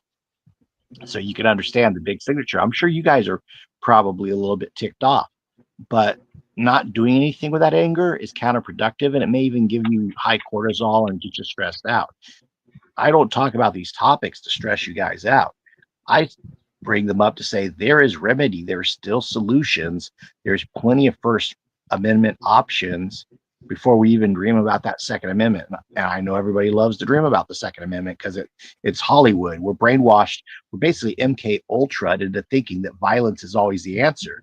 And if you go through the Bible, through the whole Bible, when Jesus Christ is ministering, he only, that whole multi-year ministry of his, he only picks up a cat of nine tails, or whip, whatever you want to call it, picks it up once and tips over some tables.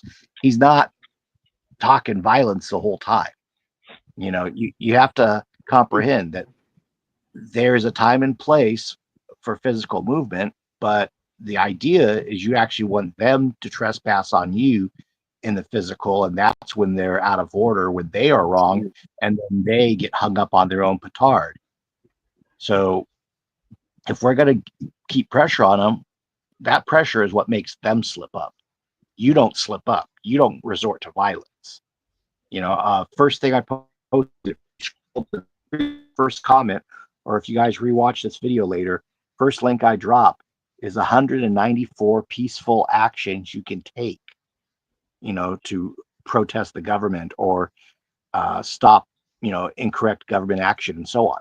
Well, all of those actions, from what I've skimmed through, it looks like they all take multiple groups of people working together. You can't do them all on your own. Even the Bud Light boycott took Americans all saying, hey, we don't agree with Bud Light. We're all not going to shop for it.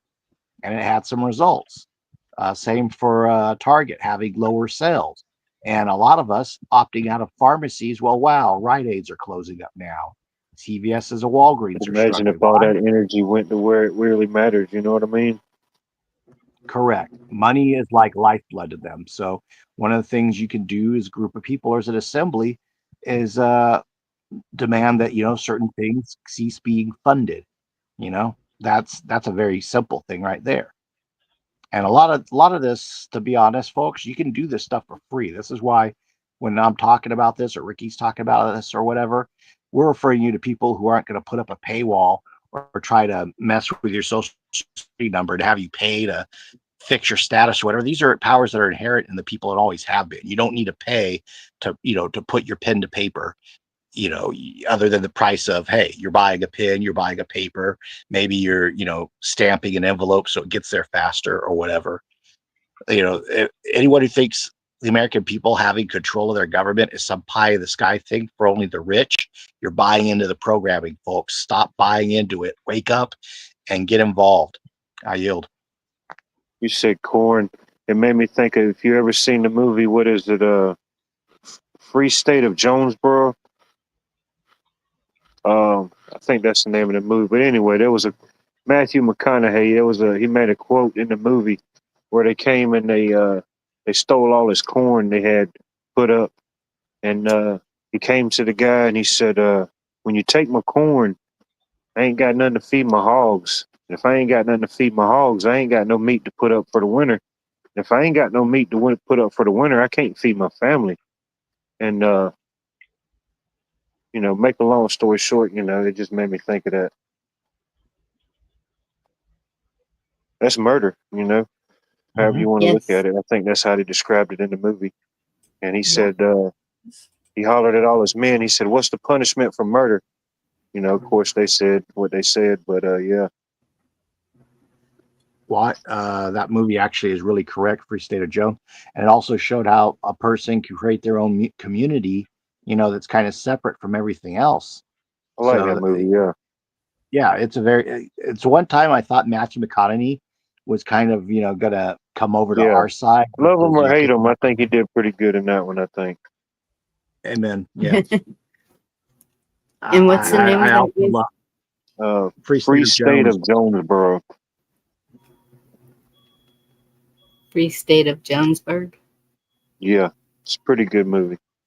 I'll get the link for you guys real quick. It's I think it was either Amazon or Netflix may have made it back in the day. But yeah, you were Yeah, just it's talking. We were 2016. talking about government. You mentioned corn, and made me think of that movie. That's awesome. And so I have been looking at the Texas laws about driving. And the Constitution, woof, it is huge. And I was also told that you can use other states' constitutions as well. Is that correct? Yes. Apply them. Can apply. Yeah. New Hampshire's Constitution is real easy to read. It's one of my favorites to read because it's like one-liners. It's laid out very simply. So that's my favorite one to kind of, Is which one? out. I'm sorry, I didn't hear you. New Hampshire. New Hampshire. Okay. Mm-hmm. Mm-hmm. That's a real fun one. That right of revolution is, I think it's Article 3, New Hampshire Constitution. Yeah. Let me see. If Bex is able to join, y'all can. I like their motto: "Live free or die." Yeah, no doubt, right? It's a great one. Is it 3? Right of revolution. Article 3. No, wait. Is this Article 1? Article 10. Government being instituted for the common benefit, protection, and security of the whole community, and not for the private interest or emolument of one man, family, or class of men. Therefore, where and whenever the ends of government are perverted and public liberty manifestly endangered, and all other means of redress are ineffectual, the people may, and of right, ought to reform the old or establish a new government. The doctrine of non-resistance against arbitrary power and oppression is absurd, slavish, and destruction of the good and happiness of mankind. Right of revolution. And that's the whole thing. Which one of them is it that says life, liberty, and the pursuit of happiness? I know that's not the exact wording, but Article 2. All men have certain natural, essential, and inherent rights, among which are the enjoying of defending life and liberty, acquiring, possessing, and protecting property, and in a word, of seeking and obtaining happiness. Equality of rights under the law shall not be denied or abridged by this state on account of race, creed, color, sex, or national origin. It's natural rights. That's where we're protected. That's where God's laws are protected for us.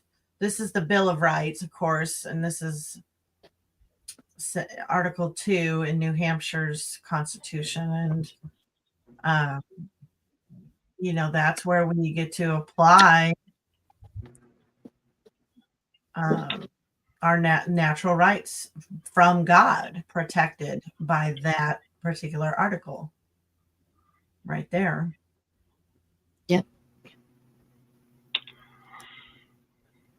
It's very simple, but I think people just really find it to be very complicated because they don't see it working. I think that's what it is. I mean, that's what it's been for me.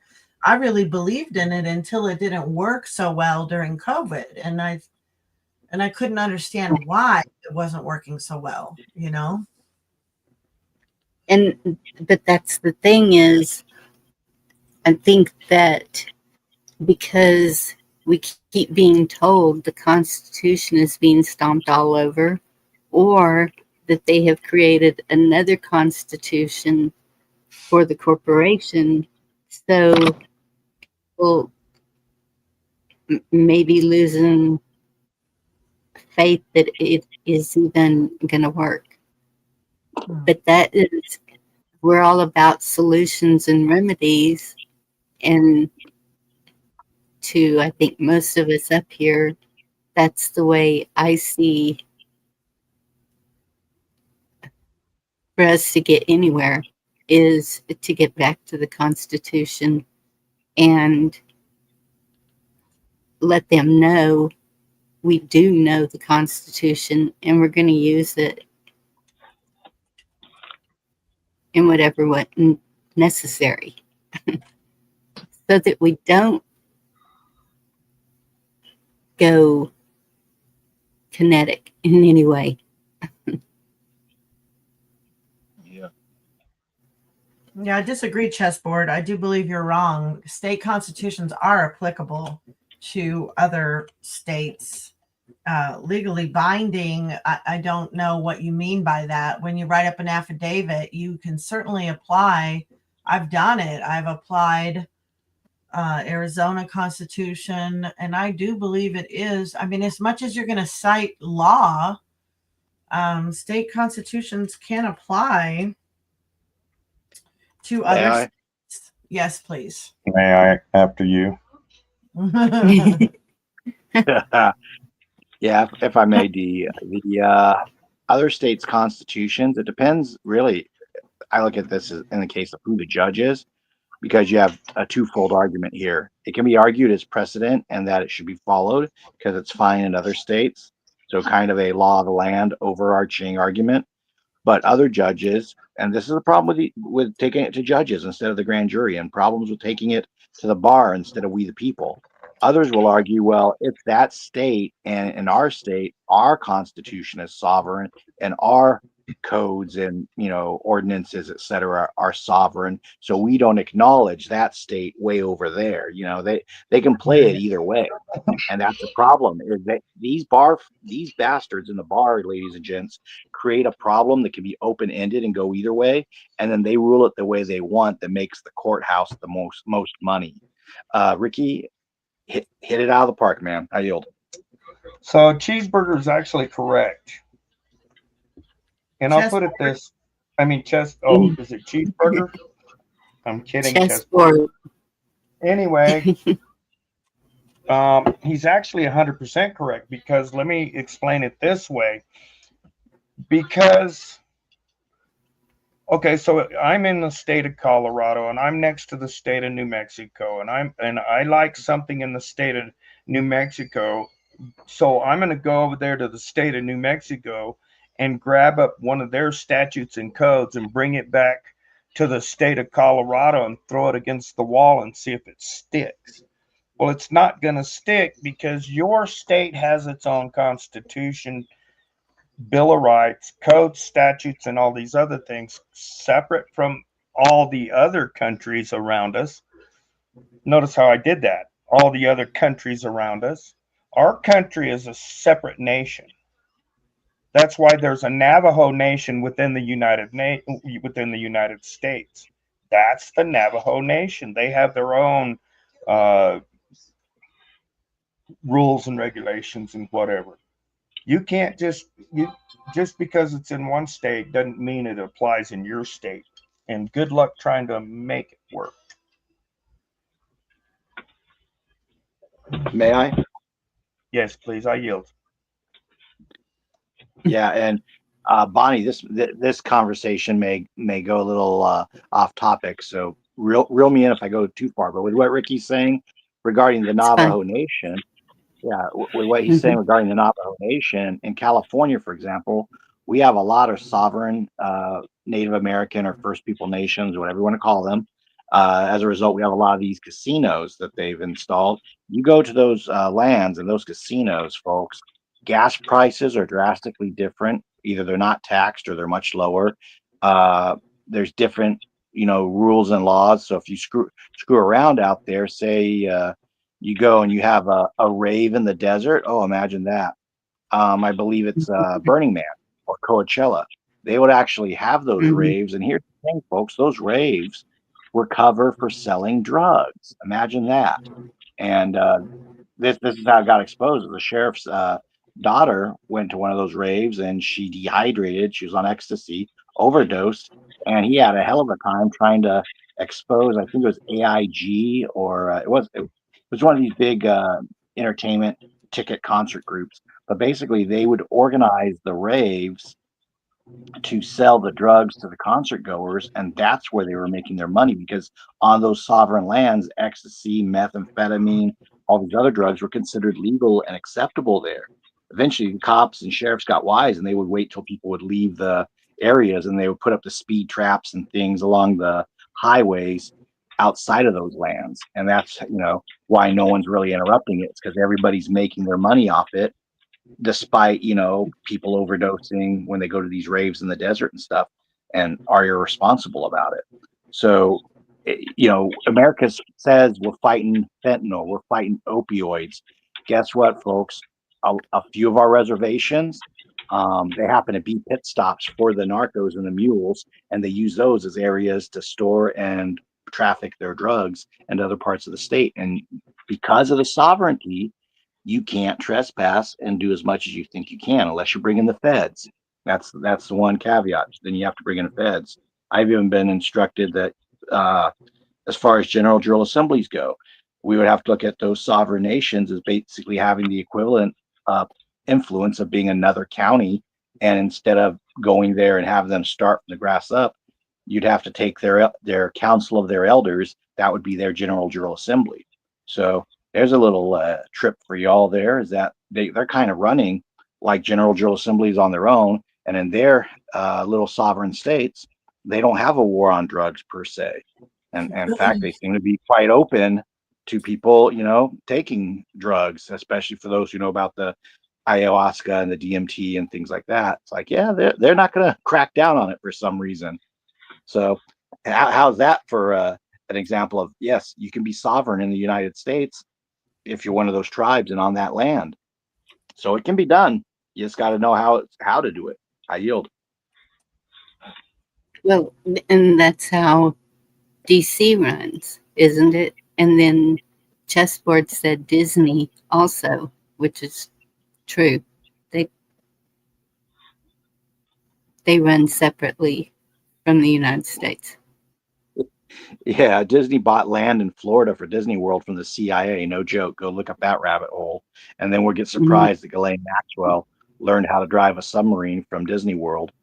So yeah, that's another little secret there, kids. Yeah. But the thing with Disneyland is that everyone in Anaheim, California, and I used to do most of my lucha in Anaheim, we all knew that Disney ran that town. They pay so much tax money into the sheriff's coffers and everything that nobody dares touch them.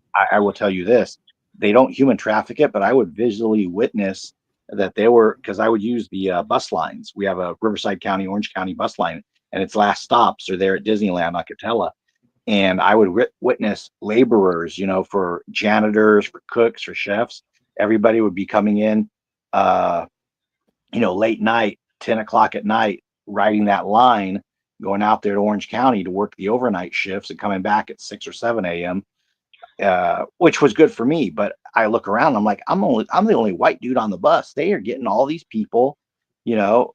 It's not like quite like trafficking, but these people are all clearly tipped off that yeah, if you want to work for Disneyland and work in their hotels and in the park there, and you want to work, either under the table or whatever, this is the program you follow. You go to this place, ride these bus lines, and so on. And the mythology of the tunnels under Disneyland. I do know people who have worked security there, and there's changing rooms underneath, which that's bad enough, but no one seems to be able to find just where those mysterious tunnels for Disneyland itself are, but their political influence between hiring extra law enforcement just for their park, and then the amount of laborers they have coming and going and everything, it wouldn't surprise me if, when Trump shuts all this stuff down, we're going to see a Disneyland at Disney World suddenly start slowing down and winding down operations from lack of staffing. I yield. I agree. And that's the whole thing, though, is I saw this one video. This man, I believe he was a Jew. I'm not sure. A German phrase, he said, it's a salami. They take it slice by slice. Every little right that is taken away that we let happen is us accepting it and agreeing to it.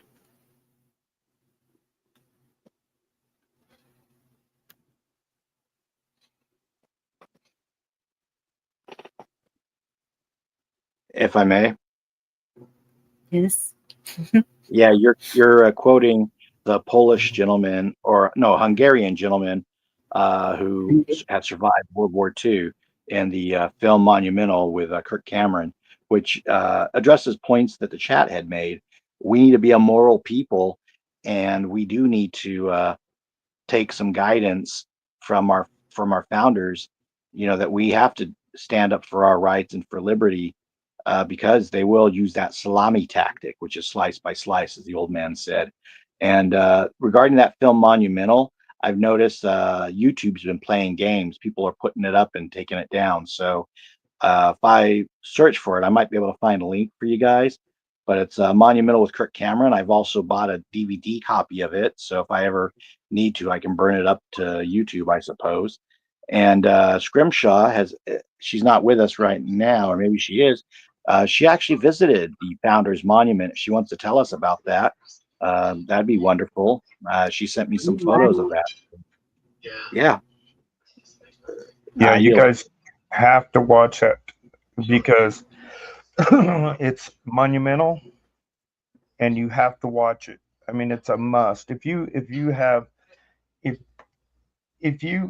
ever said, I wish I could do something to help in your entire life, you got to watch this Monumental, because that explains that it is we, the people, that are in charge, not them, whoever they think they are.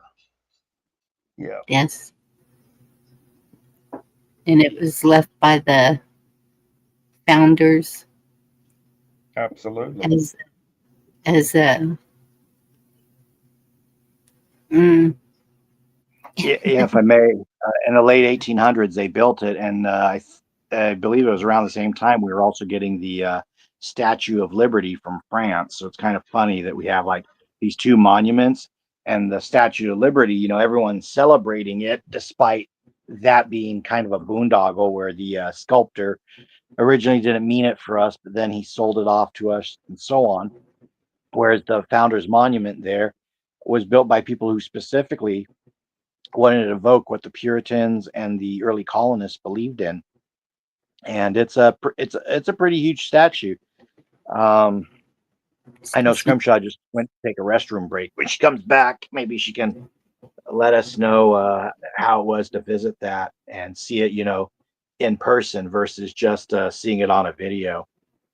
yes. Thank you, Andy. Andy just dropped the link for the Monumental movie. May I? Hello? Yes. Yeah, I yield. Go ahead. That's all right. No, it was awesome to see it in person. It's probably the biggest granite statue in the state of Massachusetts. It's the monument is how can I put it, a federal historical landmark. It has symbolism on it, which is very interesting. You can see the interpretation of the symbolism in the movie Monumental by Kirk Cameron. I am so glad that I went there that day. I went with a couple of other people, and we were trying to do some recruiting and stuff, and it was just a splendid day that we had there. It was overcast, but it was nice because it wasn't too hot. And but the statue, it's so large. It just people usually put pictures of Plymouth Rock and say how disappointed they are because it's very small. But if they ever saw the statue, they'd freak out. It's just awesome. It's one of the most awesome things I've seen, and also getting the meaning of the statue after watching Monumental.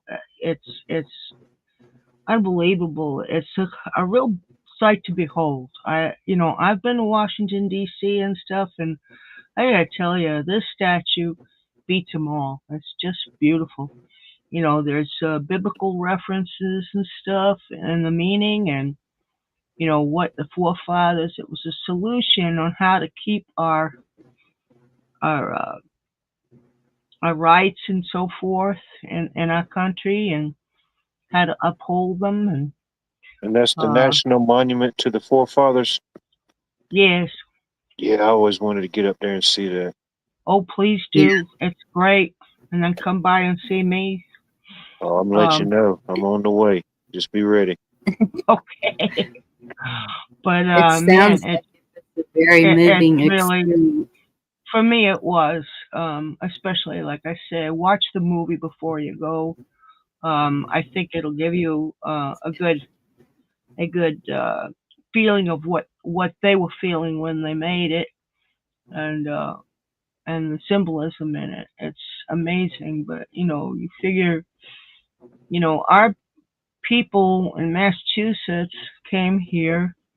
The first ones that got here had a lot of problems. So I think it was the third voyage of the Mayflower that it came on, and 50% of the settlers ended up dying the first year, and so they were left with 3 women, and the rest were men, and they really had to do their best to survive. And then there came an illness and affected the Native Americans mostly, and so one of them, and I can't remember which one, went and nursed was a chief of the tribe, and got him back to health.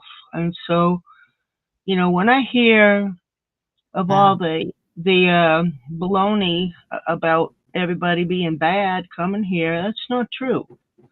I'm sure there was bad people come here and want to take things from people and start wars and stuff, but our people here that came in Massachusetts came so that they could practice their religion, because they were in England at first, and they couldn't practice their religion, which was Puritan, but they were separatists, and they tried to go worship in their own houses, and they could be killed. So they ended up going to Holland in order to get away from that, because Holland had a more open attitude towards religion. But then Holland was being invaded by the Spaniards, I believe, so the people came back to England, and some of them had to stay behind, as there wasn't enough room on the boat. But they left England then, and they had quite a bunch of problems on the journey, and it's a miracle, I think, they made it to the land here, and but they suffered hard. So they did celebrate in a day of Thanksgiving, and the Native Americans did show up and celebrate with them. I'm glad I'm not a woman that had to cook for that dinner, and it must have been unbelievable. But anyway, they came here because it was religious freedom, and that's not a lie. That's the truth. Yeah. And I think people really ought to know that. They were escaping. Yeah. They were escaping certain death should they practice their religion, and that's why that is in our Constitution.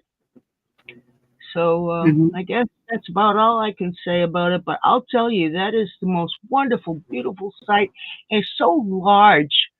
And I was amazed at how large that statue was. When you get up close to it and you stand underneath it, it's just wow. You It know, just I just looked it up and it said it is thought to be the world's largest solid granite monument. that's And it's right. about 80 something feet tall, but just imagine they carved that out of a solid piece of granite. It is, and it's the carving is so intricate. It's so beautiful. It's really, truly a beautiful statue. The artistry in it is phenomenal. I can't even begin to tell you how overwhelmed I was when I got there. It just kind of brought me to tears. You know, If I my may, real quick, family. Go ahead, Ricky. Watt, share a picture of that for the for everybody on YouTube. Thank you. I yield. Or if I share anything, I'll end up on Jekyll Island. It'll just go bad, I promise you. I can do that. All right. Yeah, it's an amazing, amazing statue. If you went, you'd be just pleased to see that. So I wish that, our field trips and all wouldn't go down to Plymouth Rock, and that isn't even the real Plymouth Rock. The real Plymouth Rock is someplace else. But that particular rock, I mean, people have been chipping pieces off it and stuff. That's why they've caged it on the end of a beach. They got a granite small building that's open, and it's got metal bars on it. But my family's been here since the 1600s, and it just meant so much to me to go down and see that, all this time, and I never even saw it myself. I And was loading up and I didn't hear which monument are you talking about or place. I missed the the very monument in Plymouth, to the monument, national monument to the forefathers. Excuse me. okay. Huh. It's amazing. It really is. It's worth the trip just to see that. Right. Um, there's other things to see, but that's very good. Anyway, I yield.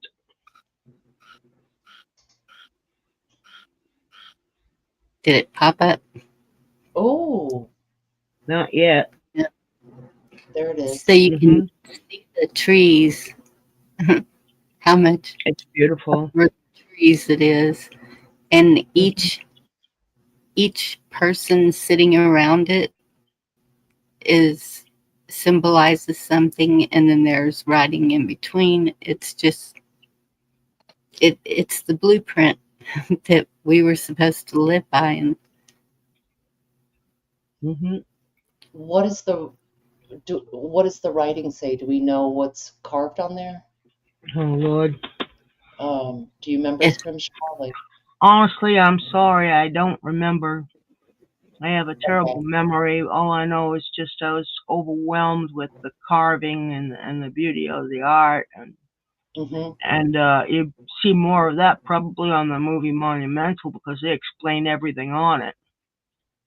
yes, It's just gorgeous.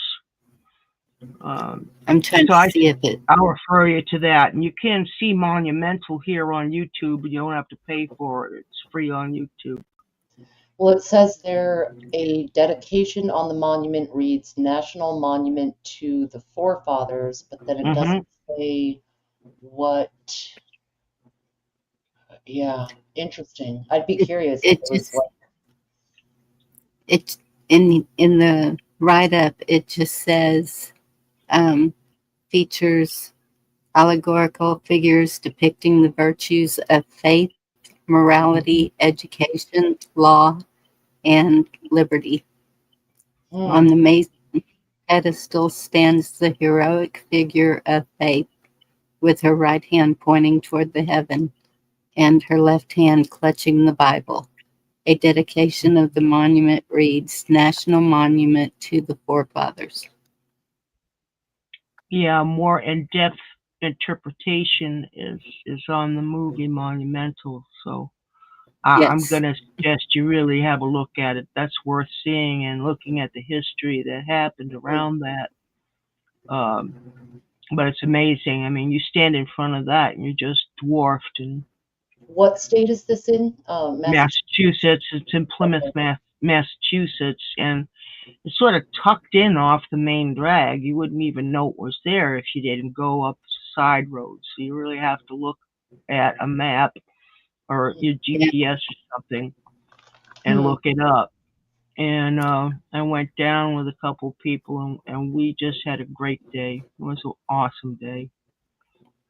Uh, Yeah. I had never even heard of this monument until somebody told me about the movie and then mhm. watched it. And I was like, huh. So this isn't taught. I No, mean, did any no, of y'all remember any of this being taught to you in school? I've when I heard of was this. I've heard of this, but it's been a while. when I was in going to school and when I was younger, they didn't teach none of this. Mm-mm. I had a civics class in ninth grade, and that was it. Hmm. We didn't learn a lot about what we talk about in assembly, and I think it's really important for people to know that we're under God's natural law, and I just think it's beautiful. This is really a beautiful depiction of that when you have the angel standing with the Bible, uh, uh, acknowledging heaven. It's really very beautiful to me. Yeah. Um, I so bet. uh, that's about all I could say. But we brought some lunch and we tried to do a little bit of recruiting, and then they had one of them was an artist, and so she drew all kinds of pictures of the the statue, and then another gal, she ended up drawing pictures too, so it was kind of fun.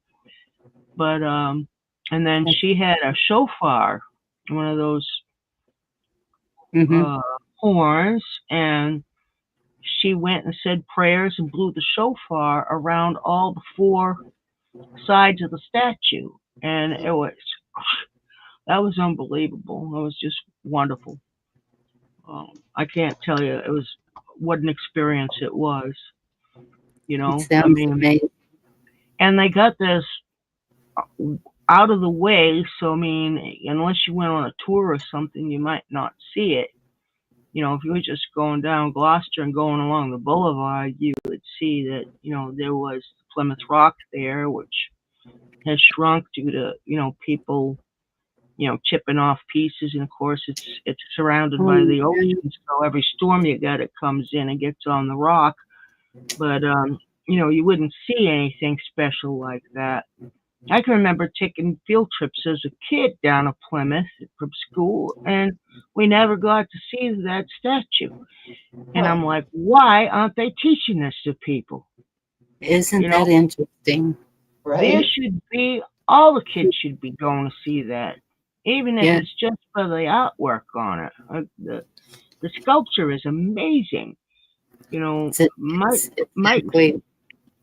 I'm my sorry. sister studied at Montserrat College of Art, and the people sculpting down there, I don't know if they ever saw it, but I mean, that was just beautiful, beautiful.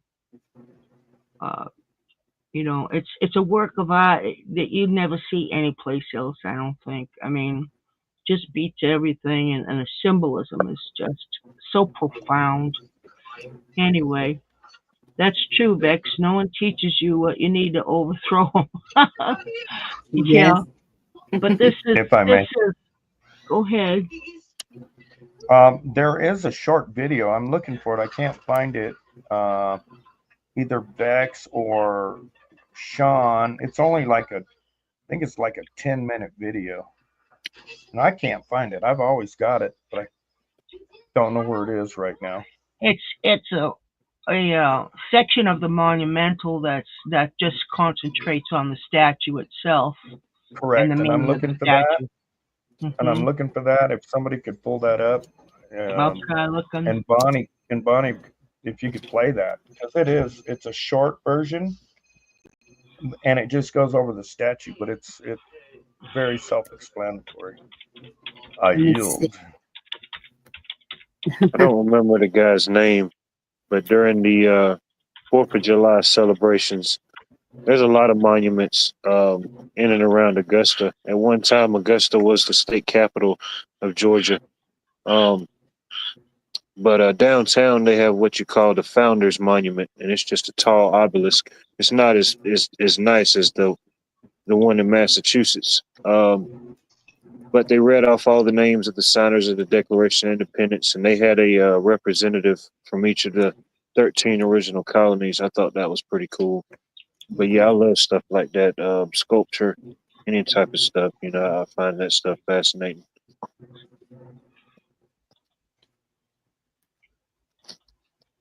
I yield. Yeah, I'm trying to get the If I may, may I, Bonnie? I think I found it. Yes, please. Yeah, I am going to have to dip off of StreamYard. My phone battery is dying off, so I don't want to lose power, and then you guys are like, where'd he go? So I will try to charge back up before this phone goes out. And if I can't rejoin you, then you guys have a blessed night. Thanks for letting me be on the panel. And Thank you very much. I'm thinking the odds are 9-1 that it won't be charged back up in time, because it's already starting to do the thing where the screen is moving slower, So I don't know if that makes sense or not, but I always I take don't have it. over on the underdog. I got faith. Well, we'll try. I'm going to plug in here, but it messes up my microphone when I plug in. So May I? I put the link to one of those short videos in the private chat back here.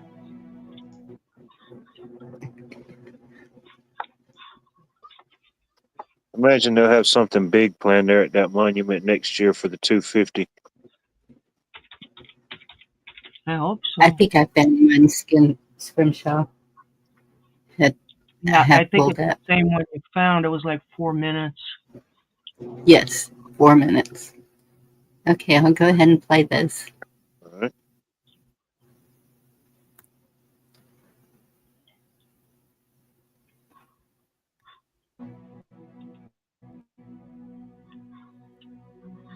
My name's Leo Martin, and you're in Plymouth, Massachusetts at the location of the Forefathers Monument, the national monument to the Forefathers.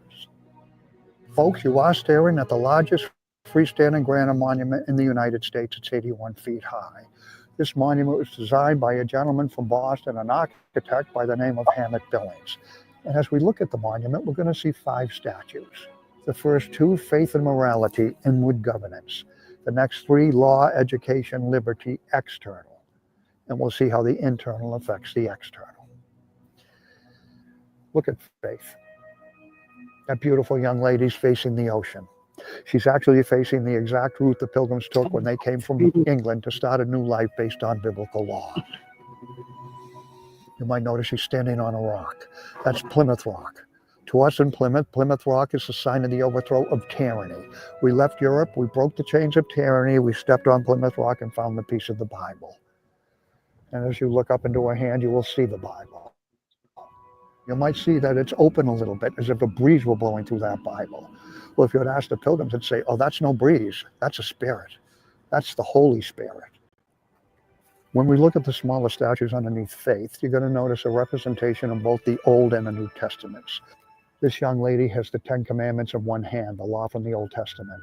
Rolled up neatly in her lap on the other side, the scroll of Revelation. Notice the breastplate. Very similar to the breastplate of the high priest of the Old Testament. Why is that there? Now that we have a relationship with God, He's talking to us, we're talking to Him. We have a priestly mission. What is our priestly mission? Moving that church from England to Plymouth to start a new life based on biblical law. That's the mission. Folks, this is half the passenger list of the people who came on the Mayflower. 18 married women came on the Mayflower. 14 died the first winter, sacrificing themselves for the next generation. They honored the individual. And what is the result of what they did? The country we have today. Law. Take a look at the look on this guy's face. You want to break the law with this guy around? I don't think so. He's got your number. But he also has his hand held up in mercy. Over here, a small statue of justice. Over here, mercy. What does that mean? The punishment has to equal the crime. Underneath, signing a peace treaty with the Indians. Should they be equal under our law? Absolutely. 1621, we wrote a handwritten 6-point peace treaty. Everybody's equal. Did they test it? You bet. 1630, 3 Europeans killed an Indian on the Rhode Island border.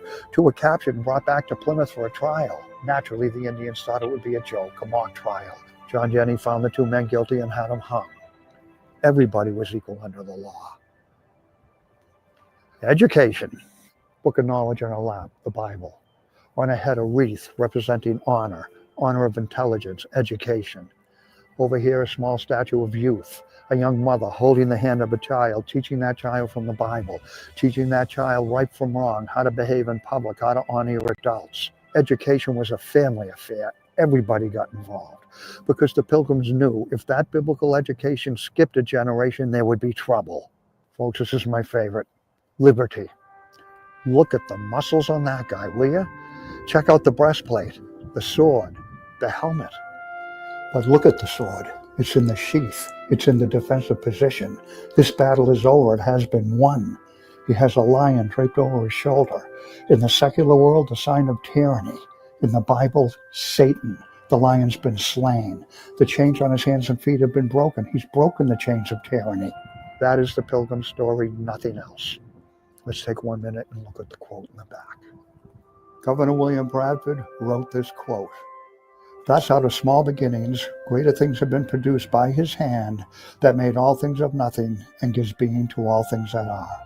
And as one small candle may light 1,000, so the light here kindled has shone unto many, yea, in some sort to our whole nation. Let the glorious name of Jehovah have all the praise. That quote is facing the rest of our nation, to let our nation know what really happened here in Plymouth. Folks, that is the Forefathers Monument.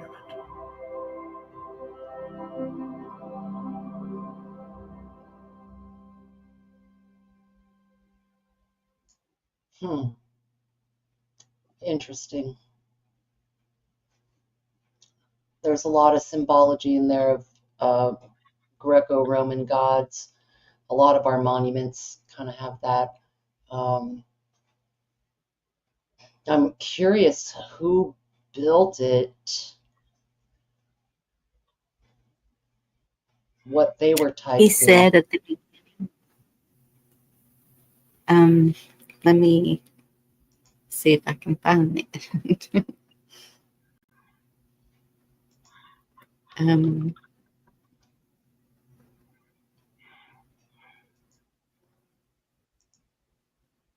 Yeah, I see you, Sean. The White Hat Masons.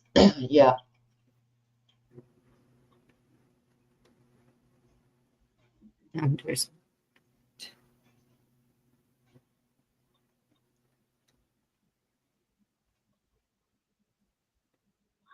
No, not San Antonio, Texas. Come on.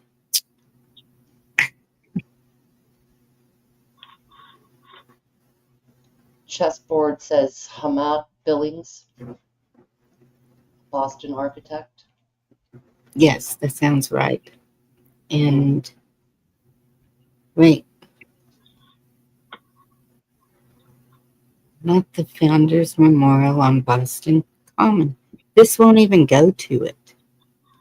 Oh, there we go. In Plymouth. Hammett Billings was subsidiary statues executed by various sculptors, including William Rimmer, Alexander Doyle, and others.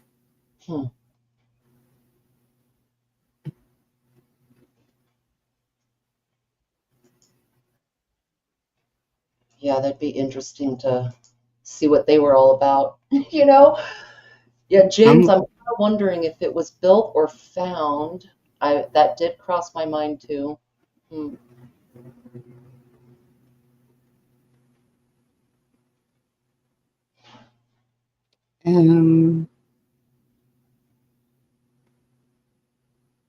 It is beautiful.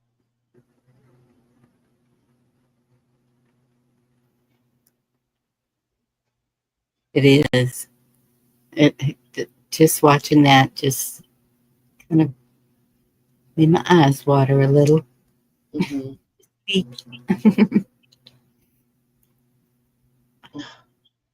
Damn it, Craig.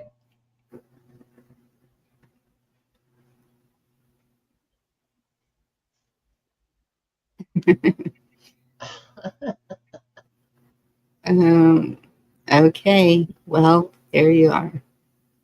The cornerstone was laid August 2nd, 1859, by the Grand Lodge of Masons in Massachusetts under the direction of Grand Master John T. Hurd.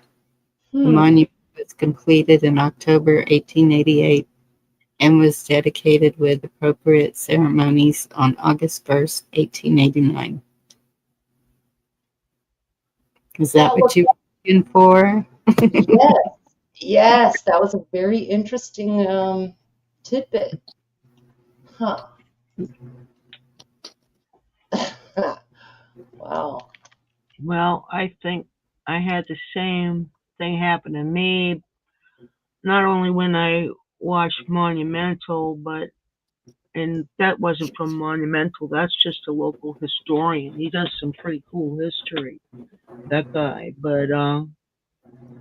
But when I stood there and looking at it, it was just like the tears come to my eyes too. Mm-hmm. It means a lot to me, especially Puritanism. I had ancestors that were in the ministry in England at the time, and one of my ancestors is listed in the Puritan sites on the internet here.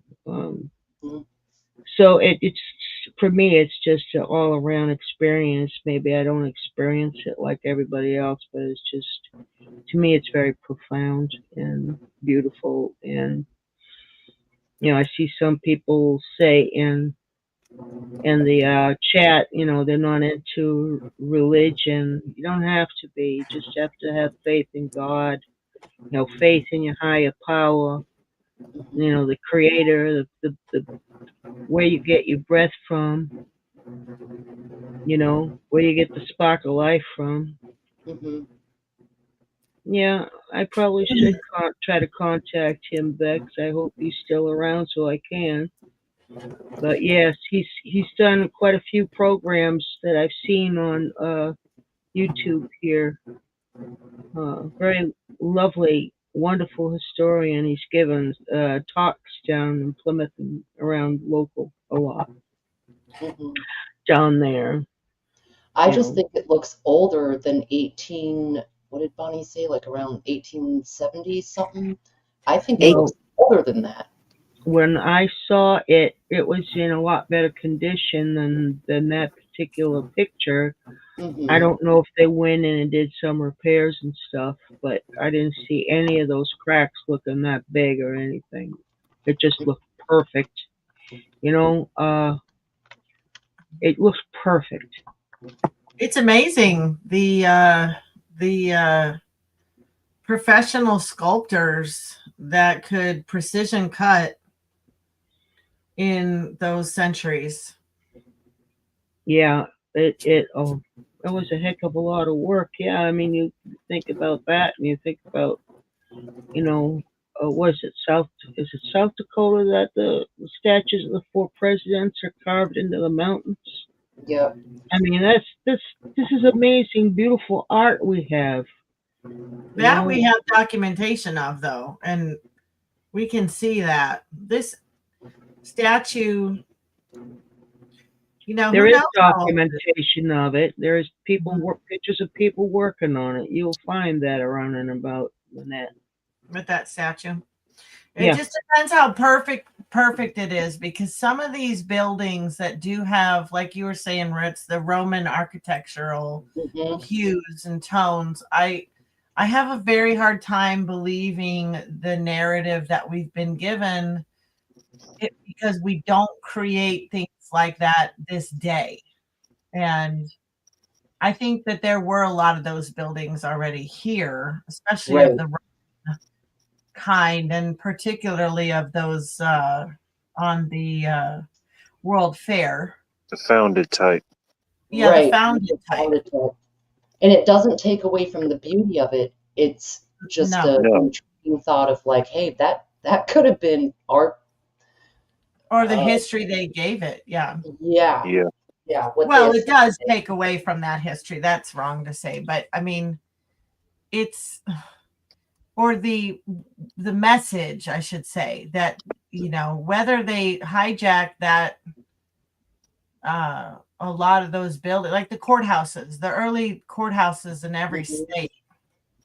I think that they've lied about a lot of the architecture, just like they lied about a lot of the destruction too. We got one downtown they call the Marble Palace. It's a big government building. Pretty interesting structure. In Savannah?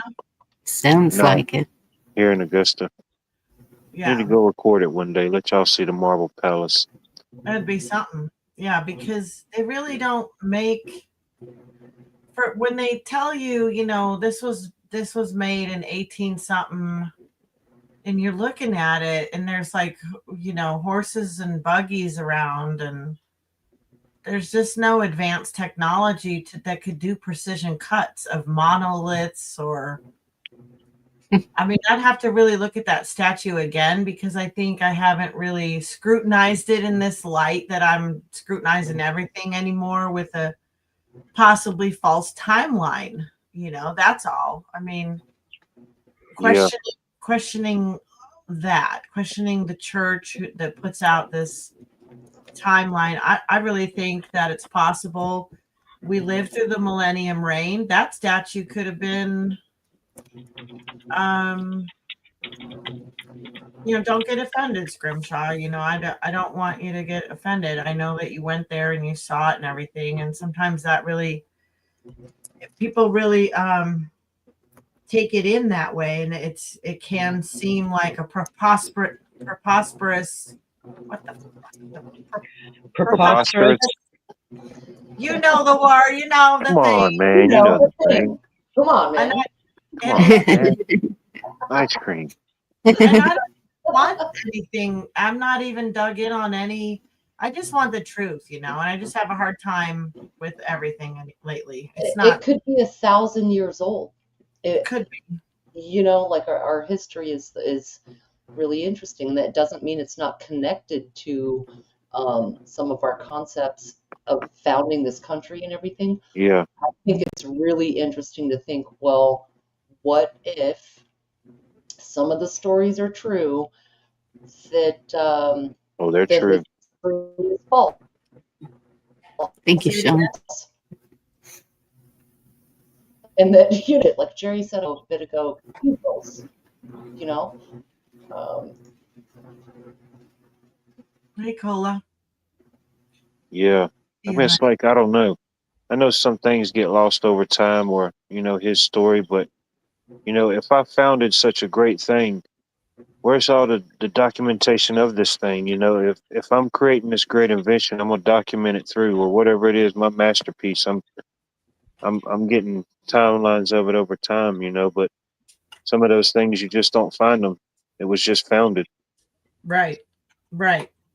May I? Weak ass stories for some of them too. Please, Scrimshaw, go for it. I'm sure that a lot of this stuff is documented, is in archives in Boston. No doubt in my mind. Mm-hmm. You know, I don't see, I mean, I can see you possibly questioning it. You know, you're looking at that versus the Statue of Liberty. Okay, well, the Statue of Liberty was a gift from France. You know, this was created and built in our own country.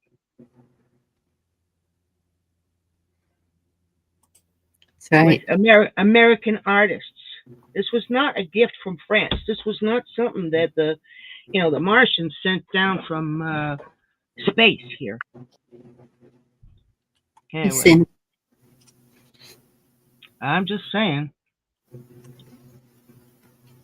and I, that's what their thoughts on the symbolism was. And I also have some older books. I have some history of the New England area at that time and what happened through it, and it's amazing, the history. It's definitely worth watching the movie. But if I can't put any bad connotations on it. I mean, these are people from the 1800s looking back on what the forefathers did and making their interpretation of that. So, you're looking at, okay, so they put a warrior. That was their depiction of a warrior at the time with that helmet and stuff. And okay, so maybe it looks like something from Caesar's time or somebody else's time, but that was their thought on how could they depict, as an artist, how could they depict a warrior? If you saw a pilgrim in a hat, are you gonna think of a warrior in that? This is a spiritual warrior, too. So that was their representation. So you could relate with the warrior. You got to think on what the artist is doing in that situation. But as an artist and being familiar with process, yeah, it would take a lot. But you figure at the 1800s, they did have machinery they could do that with. This wasn't. People say that I don't know. I'm not going to go into construction. All I'm going to say is the principles of the art. What their depiction of it was in their mind was just to make sure that people knew that was a warrior. I yield. Liberty Man? Are you talking about Liberty Man? I'm talking about the part of the statue that had what looks sort of like a Grecian or a Roman warrior with a helmet on it. where he's holding the sword. Mm-hmm. Liberty Man? I don't know. Or is it the guy on top? Liberty Man's not the one on top. He's one of the... No, he's one of the corners, and then the one on the top is the angel with the Bible pointing to heaven or whatever she's doing. So do y'all think that we have possibly gotten too far into looking for the bad of everything? No, I don't care. Now that I'm looking at the statue, I'll just say this. They probably could have done that with hammer and chisel. It really doesn't look it doesn't look like one of those complicated cathedrals like I was thinking of, because it'd been a while since I looked at it. So no, I think it's fair to question things, Bonnie. I think we have to question things, even Trump, even policy, everything. There's nothing wrong with that, is there? No, there's not. I just want to tell you my version of how I feel it was created and the thoughts of the artist. That's what I'm talking about. I'm answering Bonnie's question. I'm not talking to you. I'm talking about her saying, do you think we've gotten too skeptical, basically, to be questioning things? That's why I'm pushing back on that, because she asked that. I don't think you're being too skeptical. I'm sorry. I just don't. I think that everybody's got a right to question things. Yes. And I have a right to say my opinion as well. Absolutely. So, I'm not trying to cause a ruckus, but I do think that there was thought put behind that, obviously, to make that. And I think it's a great work of art. Statue of Liberty is a great work of art, but if you look at it in other veins, it's if you're looking at it in a way that a cultic type person would look at it, I mean, it would be a statue of Columbine. column, which is an esoteric, occultic kind of thing. So, I don't know what to say about that, but, I can't remember what I read or was looking at. I was quite into all that stuff at the time. I was looking at the Statue of Liberty, but this is different than Statue of Liberty. Right. Well, totally. Yeah. You And know, Statue of Liberty looks like Lucifer, though. That's the problem with that one. yeah, but here, in this, they did have technology to do that type of statue at the time. I'm sure that it was Yeah. very difficult to get that together. But I know that somewhere in the state, I'm sure in the archives, that there is archived documentation of what they did. It ain't going to be going up in that period of time without it being documented. I agree, Doc P, in the interpretation. Mm-hmm.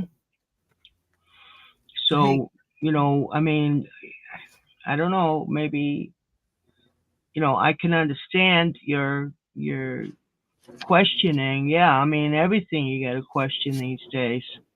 What really is it, but I don't know. My mind is more toward the artistic interpretation and their thoughts about the spirituality and all the essence of what the forefathers were, and that's it. Me, you find something else, I'll be free to listen to it. I'll listen to what you have to say. I'm not saying you can't. It's just that I appreciate that for what it is. It's a work of art. It's beautiful. Just like I appreciate the faces in the rocks and South Dakota, the presidents. And actually, I appreciate the Statue of Liberty too. That's a phenomenal work of art. So I yield.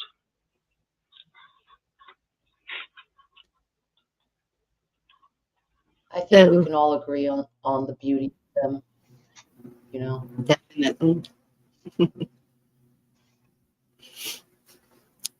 So we went through speech, religion, speech, press. For dam statues, I've seen those at the bottom, Pat Evans. They look a little bit demonic from what I've seen. I think I took snapshots on my computer too. There are statues all over this country for sure. Okay, I'll be right. Okay, the dams are an interesting one because I've been thinking about it since Helene and then Texas with the flooding in North Carolina and stuff. And I was thinking how much, well, and also out here in Humboldt County, how they just took 4 dams down. The natives fought about their salmon runs and stuff and how those dams screwed them up. And they've just taken those down within the last year. And it really got me thinking, and also in lieu of those statues at the Hoover Dam, how, they being our enemies, being the people that don't give a shit about us and just use the resources to grift and make money and give it to everybody but us, they use water as a weapon. And those dams, when they do that, that's a mighty powerful weapon. I think that's what happened with Helene. And I think it's interesting you bring up those statues at the Hoover Dam, because I've also heard that they bury shit at the dams. Like in Oroville, they were really trying to, they got that dam rebuilt just in time in the last couple of years, but they've been attacking Butte County like crazy. Fires, the dam got attacked 2 different ways. So I don't know why they'd want to expose that, or if somebody's trying to get to it. I don't know, but the people that have been controlling this world the last couple 100 years, they've been hell-bent on destroying our history, destroying buildings, destroying so much. It's so depressing when you really start studying how much has been lost in the last 150 years, especially. It's really quite sad. Yeah. I don't know. The statue, why would they make them look like, why would there be any kind of Roman and Greek looking How do you stuff? feel about the gargoyles?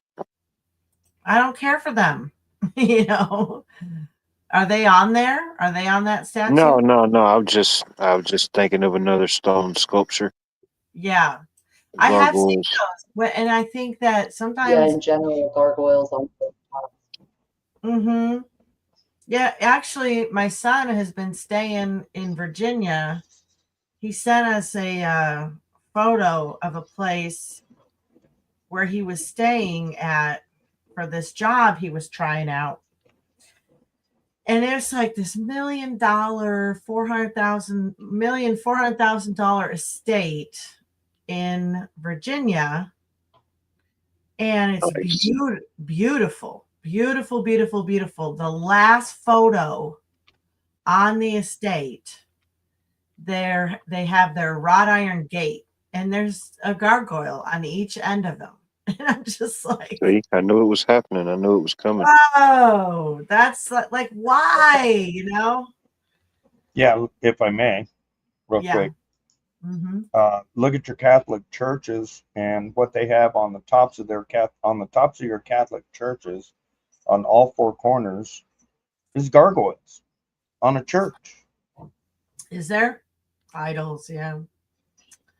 Yeah. I watched Well, a movie as a kid at my grandma's. It was called Gargoyles, and it kind of went into that biblical reference. It had different biblical quotes when it first came on, and then the movie kind of went into that. Mm-hmm. But yeah. Your They're to older ward off churches, evil. Well, like Doc P said, they fight off evil spirits.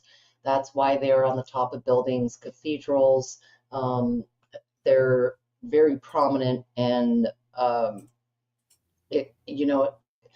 when you go to like an Ivy League school, they teach you all about the Greek processes and the Greek system. Our government is based on that structure in a lot of ways. And so when we see these statues that look like certain figures in history, it's a throwback to how they are trained to think. And so I think it comes down to intent ultimately. Maybe those statues at the bottom of the Hoover Dam was just like pissing on trees, who's got the biggest stick, because I have the money to build this to where we can now make money off of this resource. Comes down to money almost every time. Yeah. And they like to mock and flaunt, be like, yep, that was mine. I did this. Mm-hmm. I just dropped a link about a video I seen today. I have no idea what to think about it. I'm hoping it's a good thing. It's somebody posted something's up on the East Coast. 1,000 of these tapped into an underground water source, and it's just showing some new piping. And so maybe they've tapped into some primal water or something. Maybe we know the water that's coming from the air isn't so good. Mm-hmm. Oh, and then someone went and posted a Q drop underneath it. Oh my. Watergate times 1,000. I didn't see that. Did Hussein contact Matt Murray and attempt to persuade not to publish? Will Murray follow the truth of buckle to pressure? DC Civil War. Watergate times 1,000. I don't know. I have no idea. Hundreds of mysterious water taps found on the East Coast. I don't freaking know what these are. I just don't know. You got a link? Could you put it in the back chat? Put it in the chat. Yeah, I'll put it in the chat, in the private for you. Oh. Yep. Yep. Watch the water. Yeah, well, watch it be poisoned, and then maybe you might want to do something about it, because it's bad in a lot of places, you know. And where we do have good water, they're wanting to they're gonna have people, and the people here in my county will voluntarily be happy to what's the word they were using? Forego basically some water usage, you know, be monitored. They're gonna be taxing people on with their own well. That they're doing that in Oregon. Yeah, they're doing that in Oregon. Yeah, I've seen stories on that as well. Yeah. We have Homesteaders going out there. Yeah, they're wanting to put meters and monitors on their own wells. yeah, no shit. And then they'll know where your water is and stuff. Sorry, you just packed up and moved out here and started a homestead and thought you were going to be free of us, but we followed you here, and we need to tap into some of that water you got. Thank God for the Golden Dome. I can't wait. Yeah, thank God. You're right. I was just thinking that. You're talking about a sigh of relief. Yeah, that is wonderful. For your safety, of course. I mean, yeah, when you can't even have basic access to your own well water, you know, that's crazy. Yeah, it really is. And or you're It's all getting about taxed. monitoring for money. Yeah, so much for the Oregon Trail. They're criminals. They all died of diphtheria. Dysentery. There's always the shits. Yeah. Going down. It's the gift it keeps giving. For sure. Yeah.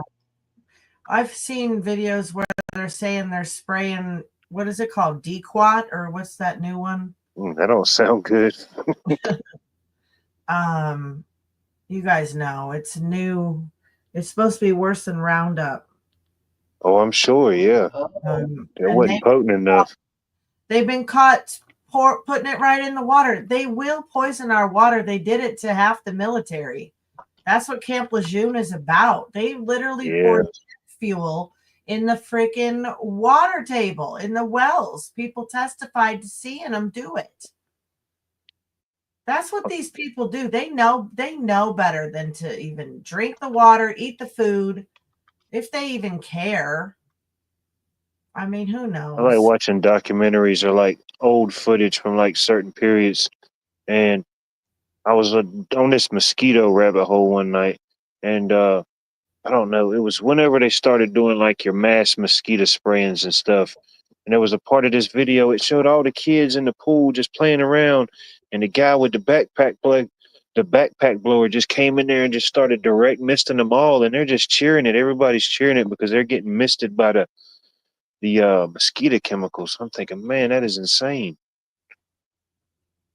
Yeah, I know. They do that in Jenstown. I've seen it. They fog it out.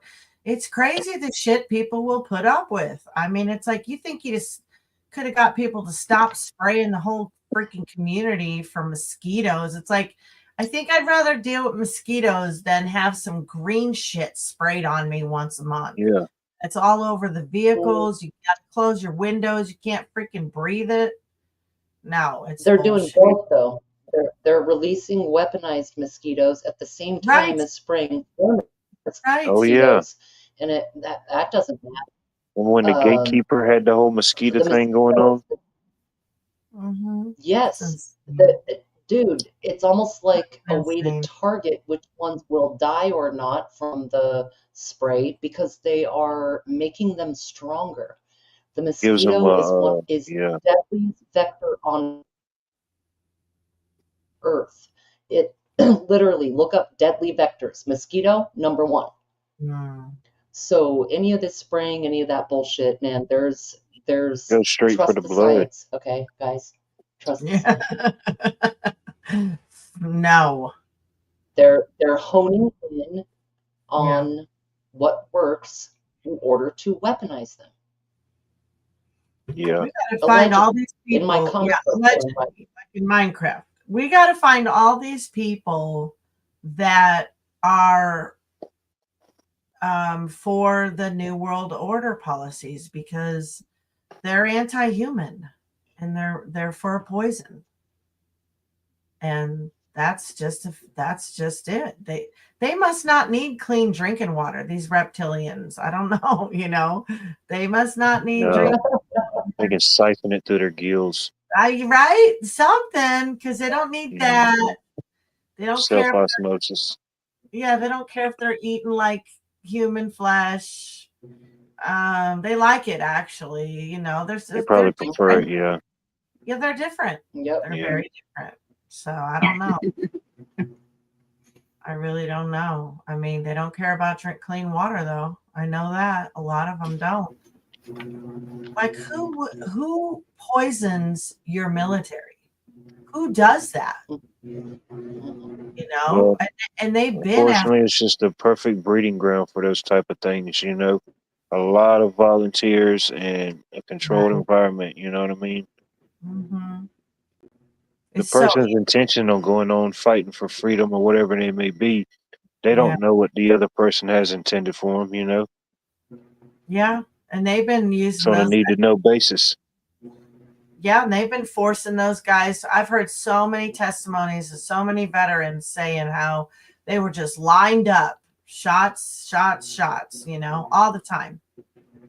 Yep. And I don't think any of them were good. And I don't think any of them were for health. And I think most of us see it now. And all you have to do is look at the Amish. They're doing a lot better than we are. Their kids, their health, everything. Autism, all of that. And now they're saying they're putting the mRNA in the pets vaccines, even in the rabies and stuff. We need to be asking our vet. That'd be something I'd like to see us unite on. That's where they start first. Remember a few years ago when they started making certain places get the chip in your pet? You had to get the chip if you owned a pet. Well, I never Allegedly. had anyone do that, but like make us do that. But like when you adopt one, sometimes it's like they've already done it. I mean, we do have a couple. My daughter did it with her dog. She wishes she hadn't. We got a cat that came with it. They seemed really creepy, but on the other hand, it's like such a great idea.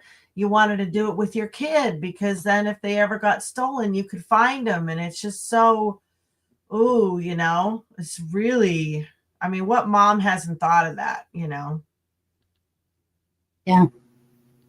But, it's crazy. Well, you can't find me, you ain't looked hard enough. Don't bring no chips unless you bring the salsa. I mean, it's scary to think how fast things are moving, where if all of a sudden it's just like, look, you got to do this or you can't do that. And it's either access your money, go in the grocery store, not going to be able to buy or sell. I mean, that's really quite frightening to think how we could be really close to that time. You could see it more than ever. So much has happened so fast. It's shocking. It's really shocking and depressing. Which I went takes. into a bit. I'm sorry, go ahead. No, go ahead. No, it was nothing really. Okay. I was just going to say, which takes us back to the rest of the First Amendment that we were discussing, is the right of the people to peaceably assemble and to petition the government for a redress of grievances. And as long as we keep letting these things happen, knowing that they're happening, we see the receipts. I've seen the Rainmaker order to do Texas till November. I've shown it on here. We've seen the DHS, what is it, 40-year plan, whatever it is. It tells you everything in that. I can't remember what it's called. Declaration of something, and page 93 agree, is very telling.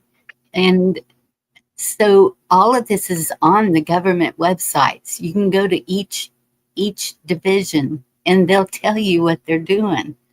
You see it. You have the proof. You have the documents. Only we can stop it. To be silent or to sit here and just complain about it is not going to fix it. We have to be the solution. I'm Well, sorry. we've I went looked on. at, I yield.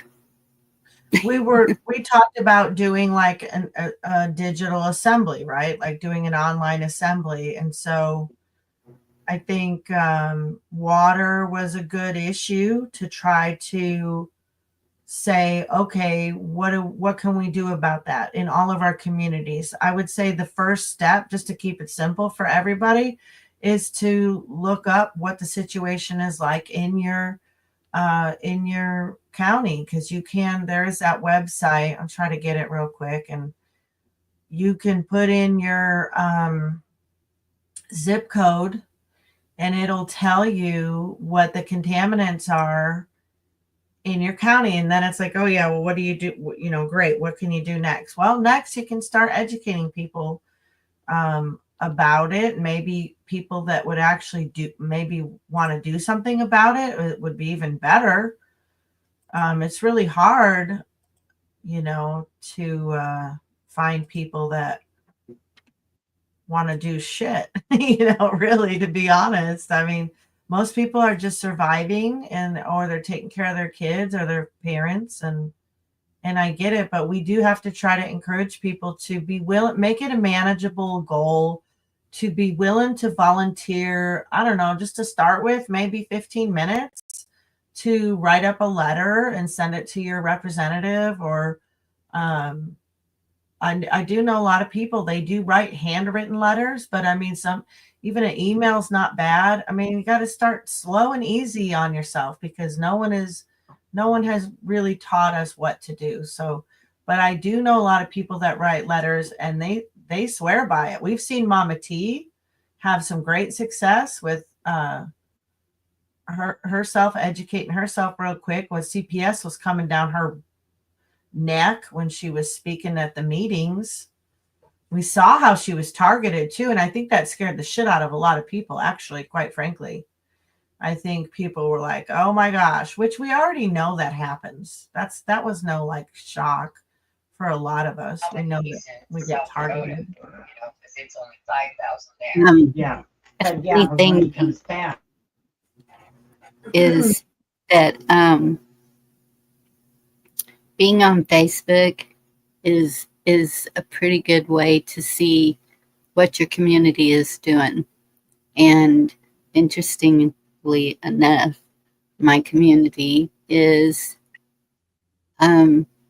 working on the water. They're testing it. They're looking to see what chemicals are in it.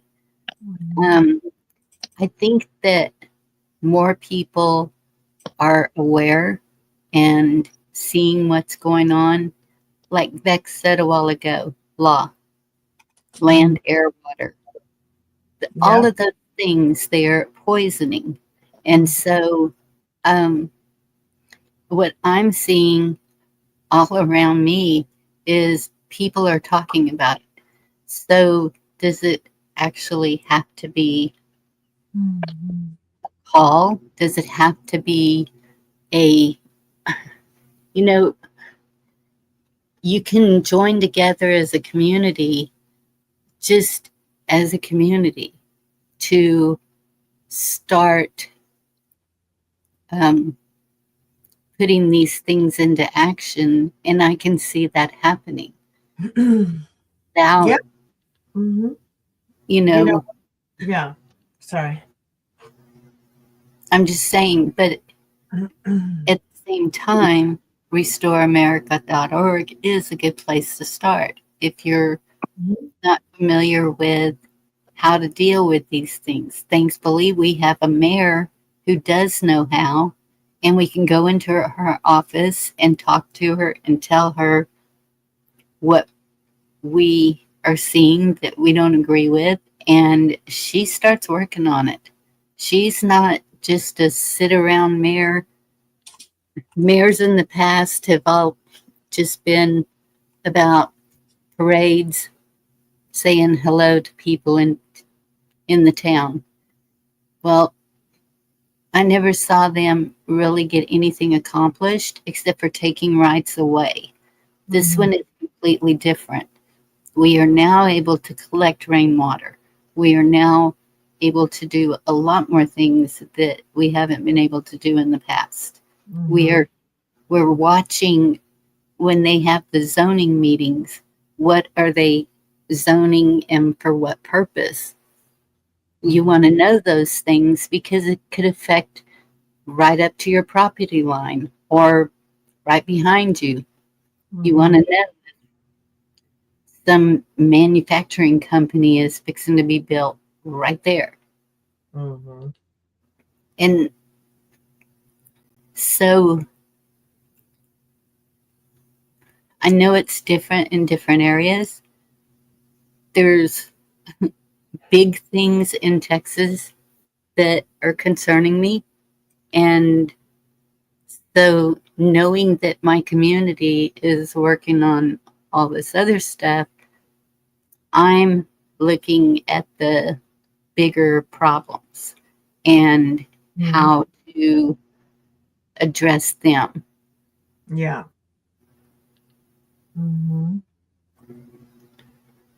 That's good. I mean, that's where it begins, it can be very overwhelming. And so, I'd like to just say back to basics. We have a good foundation, our Constitution. We haven't been taught. We've had other people that are against us and our Constitution, our God, our laws, everything, who were funded very heftily, I might add, in the millions and billions of dollars. Right here in my own hometown of Arcata, Internews, they were getting, I think it was like $2 billion. I don't know. They were getting a lot of money. They were supporting 5,000 other news organizations. They were all a grift. They didn't even do any journalism. That's how easy it is for people to just siphon off of our government, how it was with the NGOs and the non. Now they're defunded. So the thing is, before I used to feel very defeated because I knew that we had to volunteer.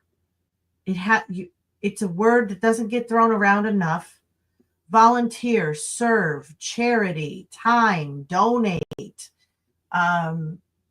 Back to the basics. This is very important time in our country right now to be willing to just do something in very manageable bites so that you can actually do it. Because looking at every little problem and trying to find every solution for every problem is maddening. It's very exhausting and draining, and you spin your wheels. I've spinned my wheels enough. It's hard enough just to stay assembled with the Grange, my church, the assembly, YouTube, community. That's what's the most important thing to me, is making sure I'm interjecting myself with people that are willing to unite for good causes, because a lot of us are really isolated, and that's by design, and we got to snap out of it. We do. I had to snap out of it. I got very comfortable staying at home. COVID did that, to a lot of people. A lot of people were like, COVID was the greatest thing that ever happened to me. I've literally had people say that to me, and I just look at them like, oh my God, because they got to stay home all the time. They had really good time with their family. I get all that. I get that. But we have to unite. United we stand, divided we fall. We're divided and we are fell. Yeah, in God we trust too. And a lot of people with the Trump thing that makes me nervous is it's going to be about money. Trump is the money guy. And earlier we were talking about, I think Roots was talking about it too, and the morals. and someone said about morals, oh, I think we have it. Not really a lot in my community. I mean, I can just tell you that, yeah, there are godly people here, but they're not standing up. They mask the kids. They let the drag shows for kids go on. They let the vaccine go on. We didn't unite. We failed. That's how I feel. Like we kind of failed, not kind of, but we failed anybody that got that damn vaccine and is dead now. I feel like I failed in that. I couldn't, you can't save everybody. You can't even, but I hope we helped some people, that didn't know with all our conversations. That is worth it. That'd be worth it, wouldn't it?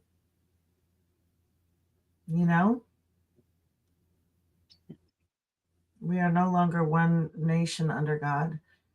Well, I mean, I am. My home is. And God's people are everywhere. We are the church, and we are still kicking and alive and kicking. So there's more than 10 righteous in this land. I yield. I'll be right back. Now I forgot what I was going to say. I'm sorry, Scrimshaw. I always do that. I'm sorry. No, I do think it was a tough time. Nobody really knew the truth, and then it started coming out. And I think anything that people did, especially talking online, so people would know, what the ramifications would be about the shots, is a good thing, and good to know it. And now we're at the point where, if we can get people aware of, what they can do, if they've had them and are experiencing problems, and there are some supposedly natural remedies and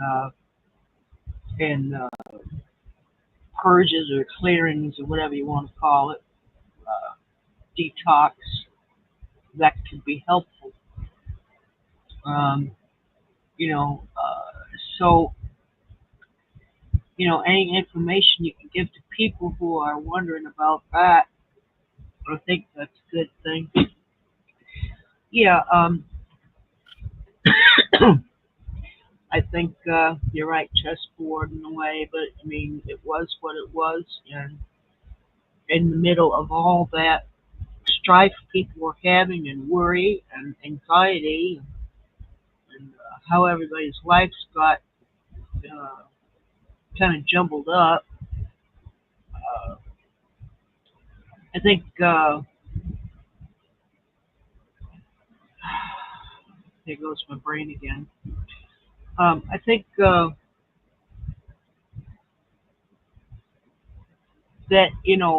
we had a lot of people who were on other ways, in other ways that were immoral. A lot of companies, a lot of businesses, or whatever, being immoral about the way that they took money that they weren't supposed to be taking.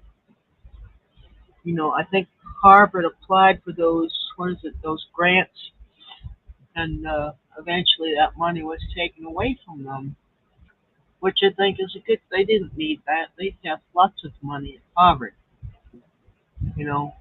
I don't think we should be funding Harvard at all. I mean, they're basically a big hedge company, but there's a lot of businesses that abused that whole thing, and a lot of people suffered, and that I just don't think it was right.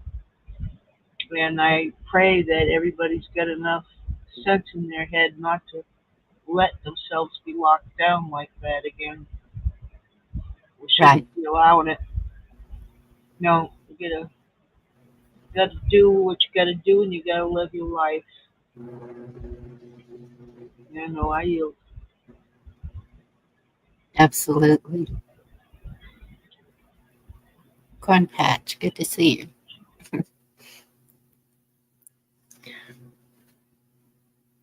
Yeah, that's the main thing, is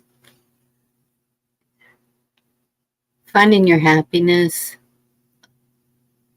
while you're doing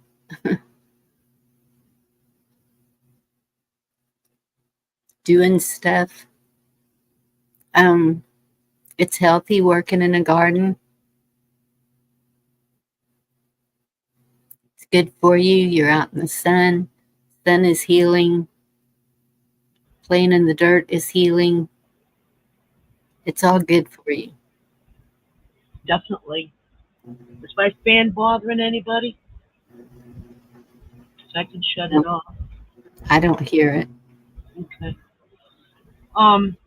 Yeah, I think people also got to look at the good things in life too. I mean, we're all overwhelmed, I think, with the negative stuff all the time, and there are some good things happening. And Yeah.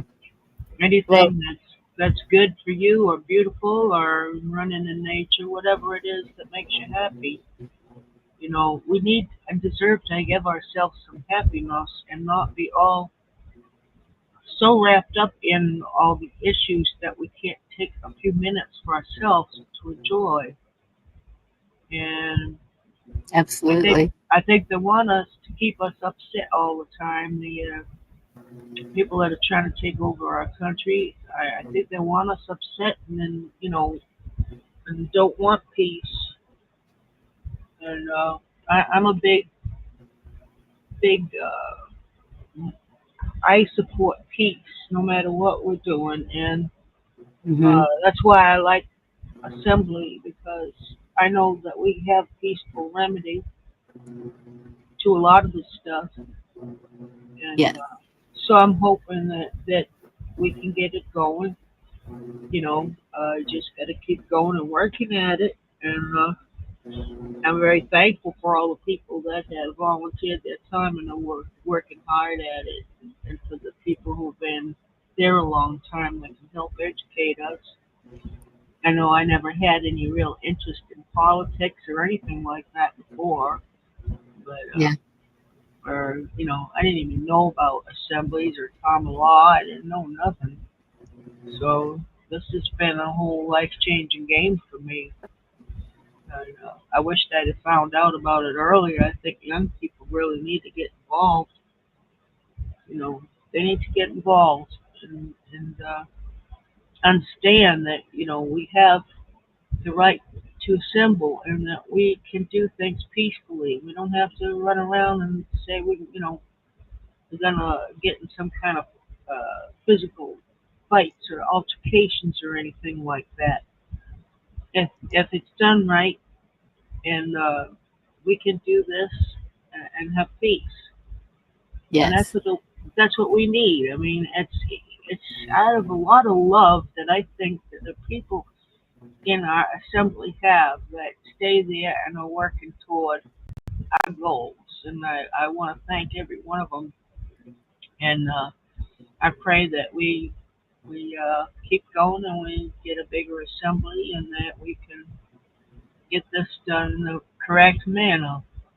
So I know I yield. And so the reason that um, we need the numbers for it to work as it's supposed to is we need the numbers. There, Mhm. there needs to be people coming together with the same goal in mind and learning how to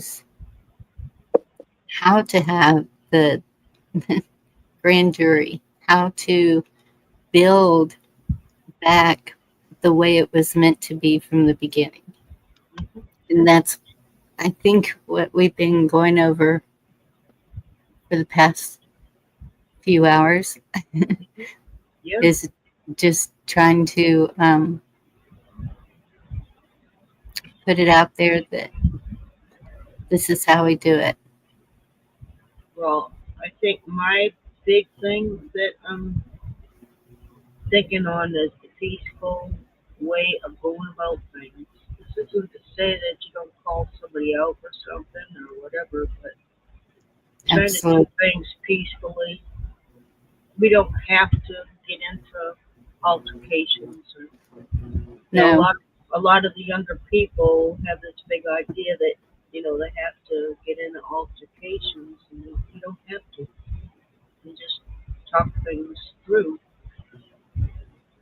And unfortunately, when you're dealing with people who don't agree with you, then you may have things you have to go to. But I think that this can be done. It's the only way that we're going to save our country, in my opinion. It's the only way, I agree. because otherwise we're going to go, uh, we're going to be a whole different country. And I don't think even the people who are wanting it to be a different country are going to like it. It's not going to be good. I see that for the future if we don't get our assemblies going. So I encourage everybody to try to join and learn. Join and learn. Yes. Yield. And the evil, whatever it is, y'all have heard, if I were the devil, the goal there is to try and divide us, to try and make us angry, so we will do something, so they can put us somewhere or whatever, and keep us confused. Confusion seems to be one of the tactics that they are pretty good at. And John, I absolutely agree with that statement. That's right, yeah. Yeah. Yeah, but don't forget to take a little time and smell the roses and do something that helps your soul and your mind. Yes. Aside of it, like you with your garden, and I crochet and I like the music, and stuff like that. Enjoy your family. Be with your family as much as you can, because that's another thing they're trying to take away from people is the nuclear family.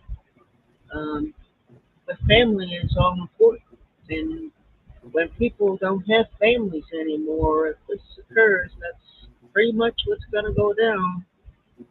Uh, it's not going to be a nice picture. Right. So this is the way we got to go through and do it. I don't see any other way. There is no other way. No. Is to fight with words and peace, and not get in some kind of assault mode, because that's not going to get you anywhere. Protesting don't get you anywhere, except maybe hurt somebody or get somebody shot by the police or something. Yep, exactly, John. I agree with that. He says, learn the game the tricksters play. There's always tricksters out there. There's always someone that wants to get you to hate another person, but you don't have to do that. You cannot like what another person likes, but you don't have to hate. Hate's a big word. Yep.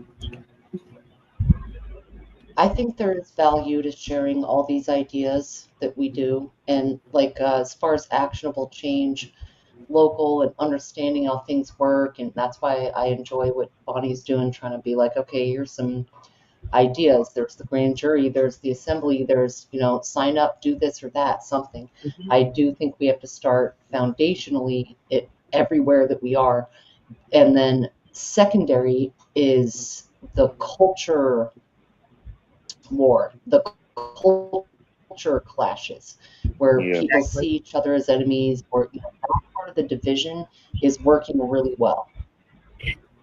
Mm-hmm. Yes. I agree. Totally agree. Yeah. I've been seeing a lot about ICE. Actually, there was an arrest of a police officer by ICE because he was hired. He wasn't even legal, and they hired him, and Nice. Yeah, I was like, what? Oh my goodness. Just pull up to the labor pool and say, "Hey, anybody want to be a sheriff? Hop in." So they seem to be targeting more the true illegals, the ones that, I mean, here you are, you have hired an illegal to be a police officer, carry a gun, no telling what. It's you're putting him in a position of power where we have innocent citizens who are kind of being attacked by police. So it's I'm just really glad that they arrested him. But how many more are there? I can remember hearing a couple of years back that California was hiring illegals to be police officers. Mm-hmm. Scary thought there. Craig, Excuse me. Craig is on fire. Yeah, well, that's part of the change that they want to come. You know, all this stuff. You know, uh, the only way to fight it, I think, is to get the information out there and get Mm-hmm. people into assembly. Get people assembled. Learn to feel. Yeah, I mean, I don't really want to go into that issue, even though it's a big issue. I don't want to go into it right now. At the moment, uh, personally, because I don't want to get myself thinking on things that aren't good. But we see enough of that. But Yes. yeah, but it is a cultural kind of thing, and I'm not just talking about someone's race or anything, but there's all kinds of weird cultural and political dynamics going on. We're Yep. such a varied country, and people don't see a solution, so they go to something that's extreme, and I think that's what we're getting. We're getting a lot of extreme positions from people who don't know what this solution is. They haven't studied this. They don't understand it. They haven't been exposed to it, most likely. A lot of people think we're just, excuse me, stupid country bumpkins that don't study Mm-hmm. anything and read, don't have a degree, never got educated. I have 2 degrees. You know, Yeah. I'm a little forgetful, or maybe a lot forgetful, but I have had some education. And a lot of people who are conservative are very well educated people. I don't Mm-hmm. like assuming that we can't think our way through these things, because we can. So Absolutely. we got to stay positive to the point where we can function, because if you get downloaded and everything negative, you will not be able to move. And you got to understand what the other side is thinking too. Or should I say the multiple other sides? We're like a gemstone in this country. We've got all kinds of facets on us, and so many sides on that faceting. Somehow we got to learn to get it together and find peace with each other. And Well, that's where it's at. you said the right word a while ago, extreme. I think that there's people who have gone to the extreme Hmm. all over the place, on both sides of the aisle, in government, on it, in just anywhere that they live. People are reacting instead of thinking things through and looking at it from all sides. Yeah. So, I mean, I'm not saying that you don't act on some things or many things, but to try to understand where everybody's coming from is a good thing.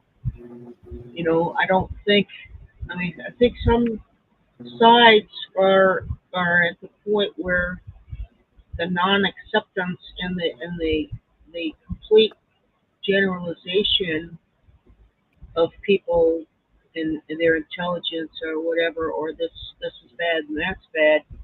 It's all generalizations. Actually, there are things that are not generalizations, and you have to keep that open mind to that.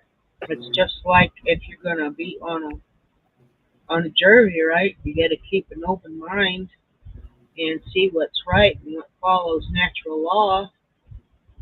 Look at all the evidence. hmm And you know, as far as the people running around and trespassing on others, we know that's wrong. You know that they should learn. If they learn this, they might not think that way. Good night, Jerry. Thank you for being here. I don't know. Jerry. Good night. But that's how I'm thinking about it. You know, I put a lot of thought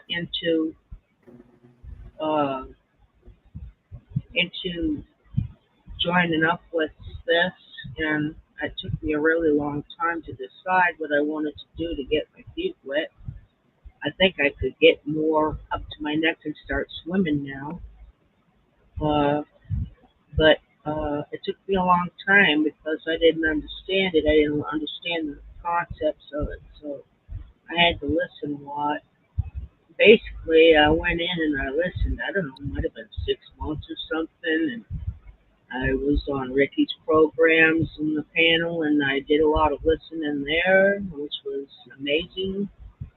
And with Bex Warfield, his panels, and I learned a lot. And then I went to national, and I just listened and listened and listened and try to soak it in and take notes and try to This, listen. And that's why I'm here, because I finally decided this is the only way to resolve these issues.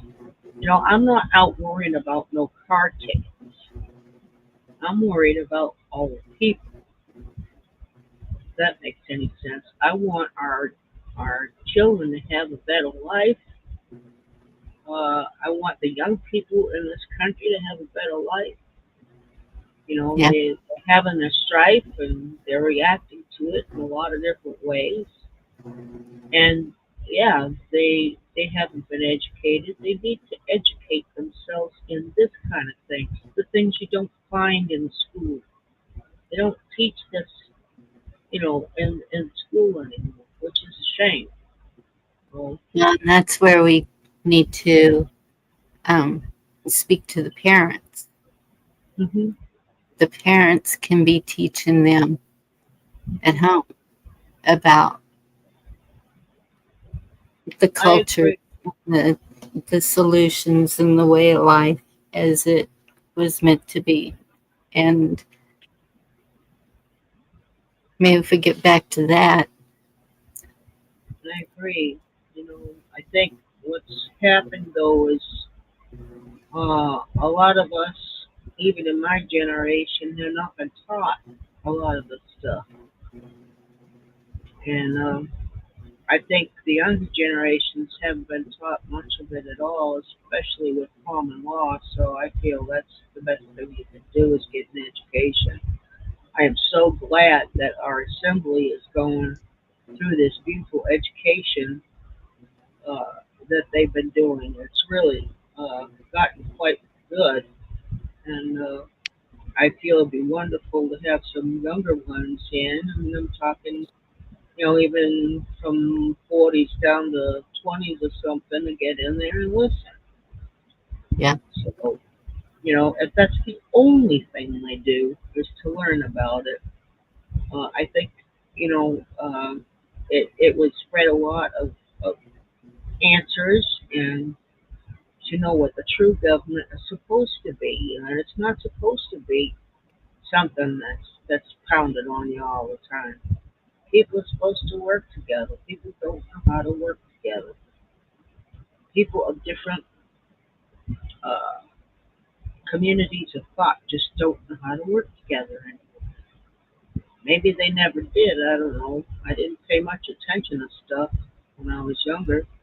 I was all caught up in trying to have a career and being a mom and all this stuff. My life was so full, but now at least I got a little time where I can spend and work on it.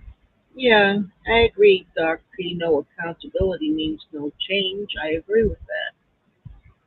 But that's true, John Dunn. I know everybody thinks I'm crazy too, but I try to talk as best I can on what it's supposed to be, and if people don't know how, they're going to teach each other. So this is where we come and we say you got to try to join up with Assembly and learn. We are an educational platform. We are teaching, and we're teaching in a peaceable way to get things resolved and to have oversight on the system as it is now. And this is what we got to learn. I mean, it takes me, till I'm dead, I'm going to keep learning. But I just want a better place for our people to be. I want it peaceful. I want everybody to have a home to live in and their plot of gardening if they want to garden or whatever the hell they want to do. So if we don't become the teachers, who's going to do it? If we don't teach the people, who's going to do it? Yeah. Are we going to teach something good or are we going to teach something violent? Uh, we have the opportunity to do this peacefully, and I think we should grasp that with all of our hands as best we can, as hard as we can, and try to give it to the younger people coming along. So I guess I'm going to yield because I've talked too much about it. So I yield. Thank you, Scrimshaw. That's true. And I know Pat. I know a lot of people can't physically do it. Yeah, I get it. I've had to get the girls to pour dirt. Mm-hmm. There's sometimes I need help. There's other things you can do. If you can't do something that visible, you can do other things. Right. You can crochet yourself a blanket or a hat. Well, the things I try to do is get out in the community, like go to any kind of events that are going on. I like to be around people. I don't want to just find something to keep me entertained at home. I don't want to sit and crochet all day. I like getting out. And so I do a lot of that. Every day, my daughter needs to go somewhere. And so we do. That's good. And that's the thing. If you don't use it, you lose it. So I just keep moving. Just try to keep moving. Some people have different things that prevent them from moving. They become injured or something like that, and they can't heal up or whatever. Right. The whole world doesn't have the same body as I do, right? So Oh, I know that. you do what No. you can. And yeah, I think while you have that uh, health in your body and you're going to go out and enjoy it, do go do it and go connect with your neighbors. I think that's the best thing in the world. Yes. I Because can't. Go ahead. I was in bed for too long, and Hmm. so once I was able to start getting out, it's like, ah, finally can see people again. That's awesome. That's awesome. Right. Yeah. Well, I can't garden too easily right now, but I got some house plants. Yeah, there you go. Yep. I Yep. enjoy it. Keeps You can the air grow clean. herbs. You can Yeah. grow herbs in your kitchen window. Yep.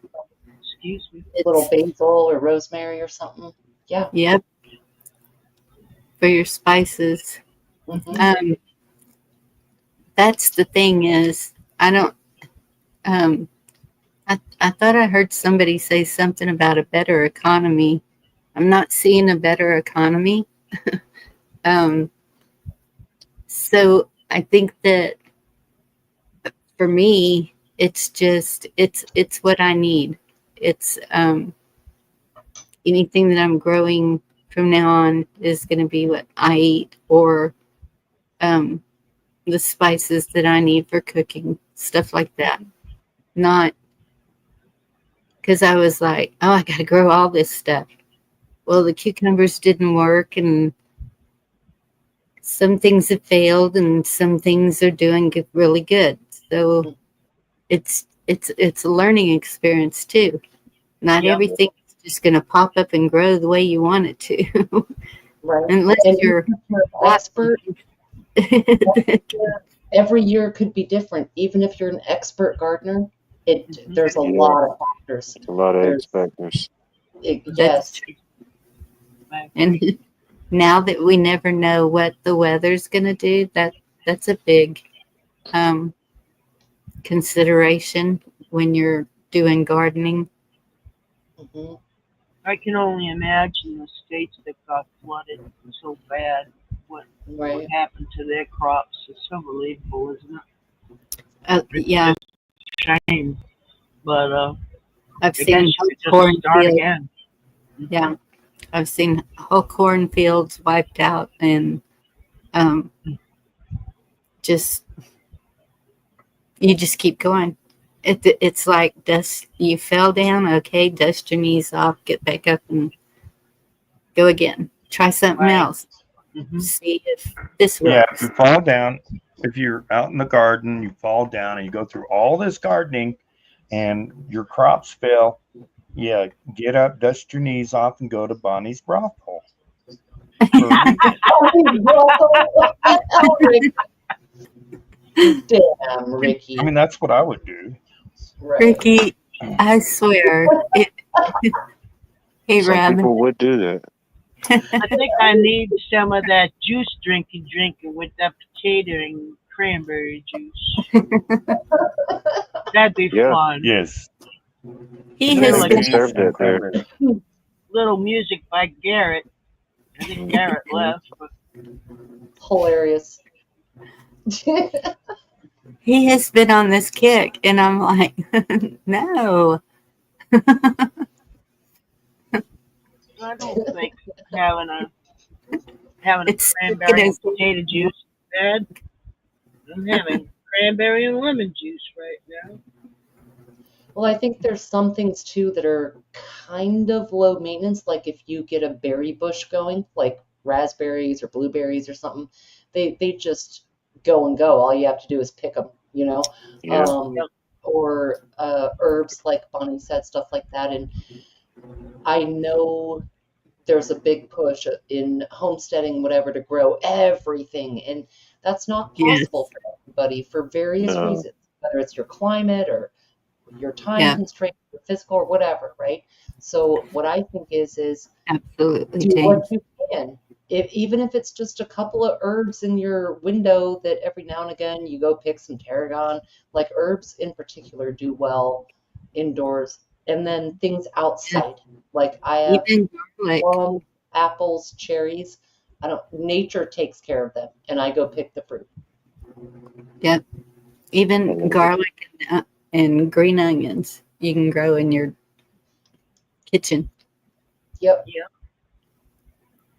I've And had just pepper off plants what through the winter in my window in a pot. Pepper Yeah. plants. Shit, you could do spinach in your window, and you just grab a little bundle, put it in an omelet, or add it to a salad. It's just the I do too. satisfaction of it too. Spinach. I keep If I may. forgetting. That's one I need to do too. Go ahead, Spinach, collard greens. I love me some collard greens.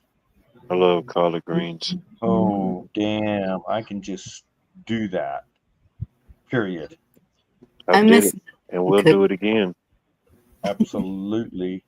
Little story about spinach. Not Spanish, Spanish. You know, Popeye, that guy. My wife and I had a beautiful, wonderful garden with a greenhouse, et cetera, et cetera. And I was sitting down eating supper, and she put down a whole big old thing of spinach, and I'm eating on it.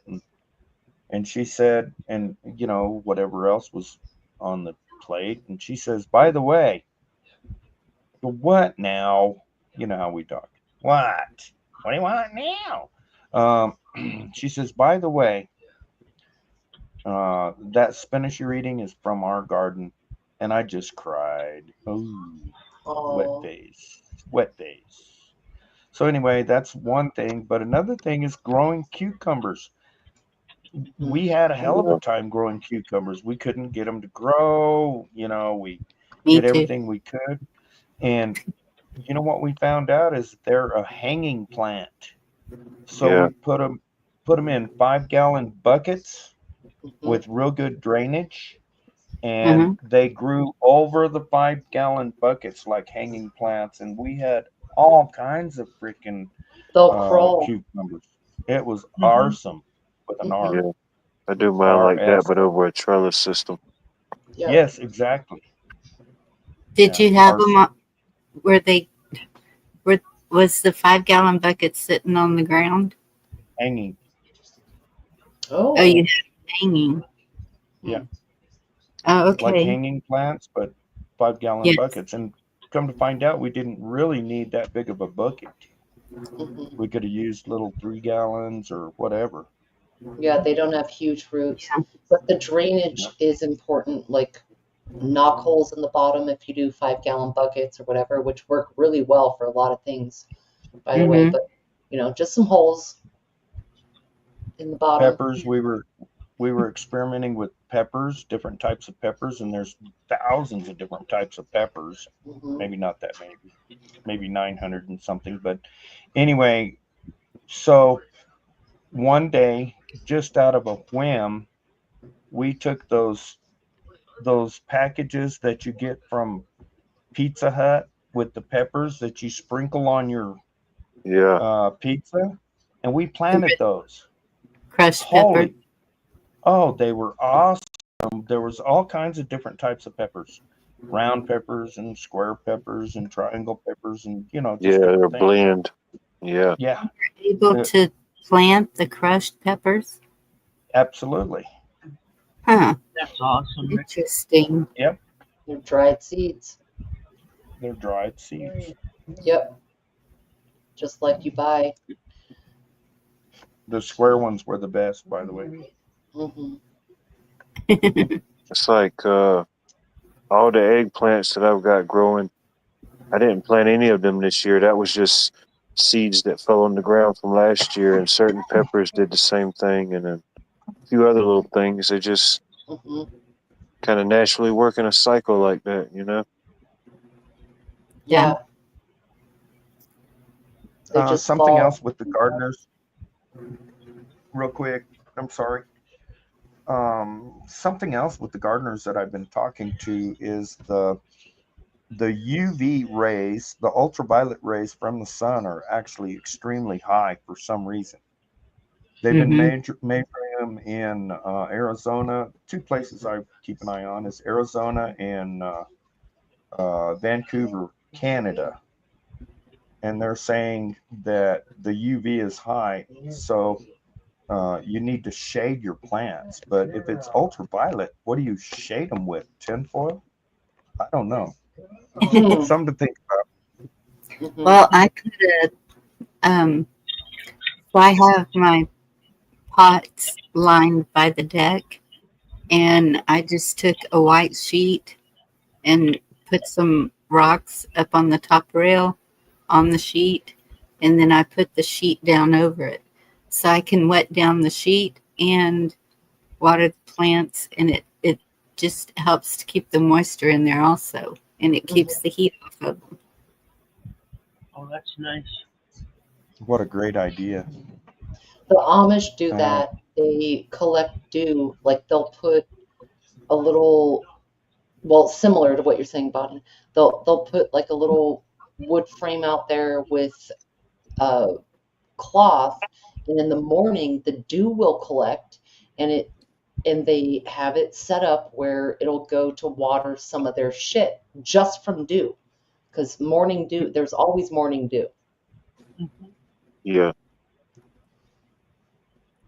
Yeah, because I noticed last year the heat was what was a huge problem, and this year it hasn't been as bad, thankfully, but the sun does feel hotter for some reason.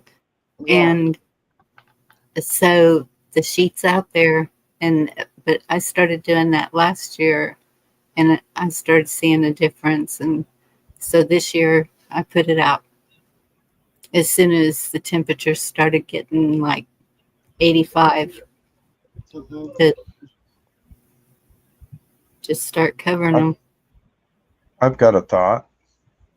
What? The fact that you're watering the sheet, the water itself could be helping to block out the ultraviolet. Yeah. Mm-hmm. I don't know if that would. Or It's does just Well, it it's definitely impact? an extra barrier, you know. yes. It could be. Yeah. Possibly. Well, being out of that direct sunlight's going to prevent your plant from burning up as long as you're watering the roots and stuff. But that's Right. an awesome thing you're doing, Tony. I like that. I was watching a video the other day about how the Amish cooled their houses down. It was interesting what they did.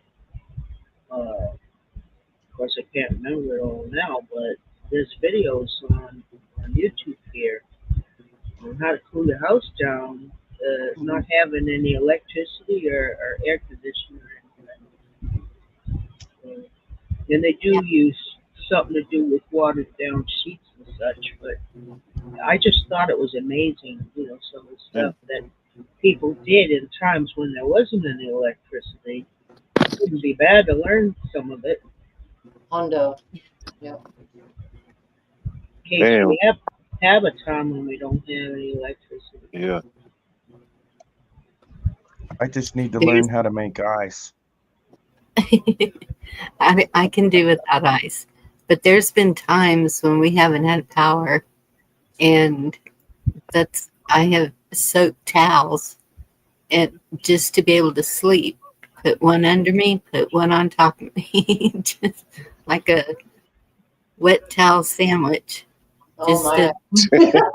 Oh, Their wow. mustard? Nice. Wait, tell us more. Yeah. Oh, Lord. We'll stop there. Oh boy, I have questions. Oh gosh, y'all have to go this way. Were there finger foods? Oh wow! Okay, I can see this already. I mean, I'm gonna have to put this on the menu at Bonnie's Brothel. Is the wet towel Towels, sandwich. cold towels. There you go. Oh my gosh. It's so moist. And number So 3 on moist. your menu this afternoon is our special of the day is the wet towel sandwich. 100% humidity. You'll find that over on the back deck where Bonnie has the plants. Wonderful.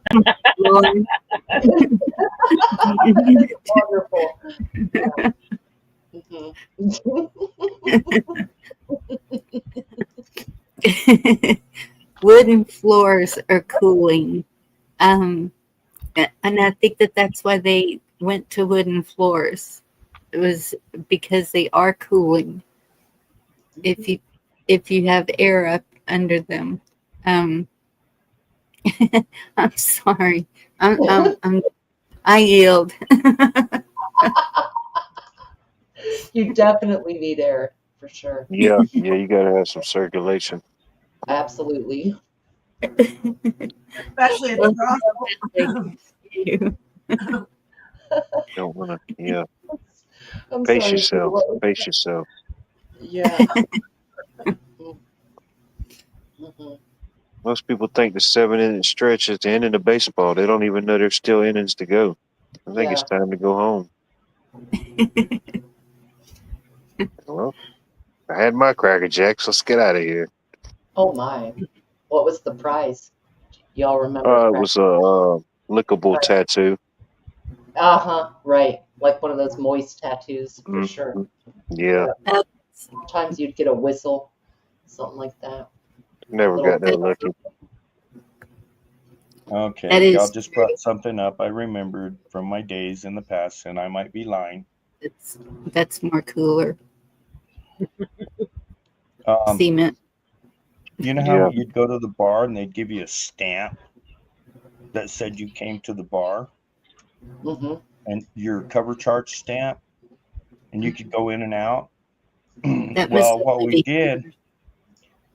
did is once you got the stamp, we'd go outside the bar and we'd take and wet that stamp with what's that stuff? Nail polish remover.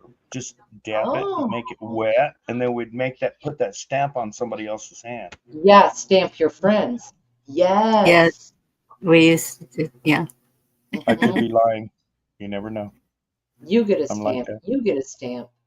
Like in Minecraft. Of course. Even the bracelets. I have really small wrists, and I could always get that bracelet off and give it to someone else. Yep. The small wrist people would take them off, pass them out, and then someone would go on the outside and pass out 5 bracelets. Yep. That's why I could never get a bracelet. I only knew small wristed people. It never worked with me. Yeah. Yeah, that's That's when why you at Bonnie's brothel. That's why at Bonnie's brothel we actually insert a chip into your hand. no No. chips. I want to pull my investment back out. I was just considering working there, but not anymore. Yeah, I was going to DJ part time. I'm out. No. You need Oh the my old ones. You can still find them out west here, like going to antique shops and whatever. They'll have baskets of, for lack of a better term, whorehouse tokens.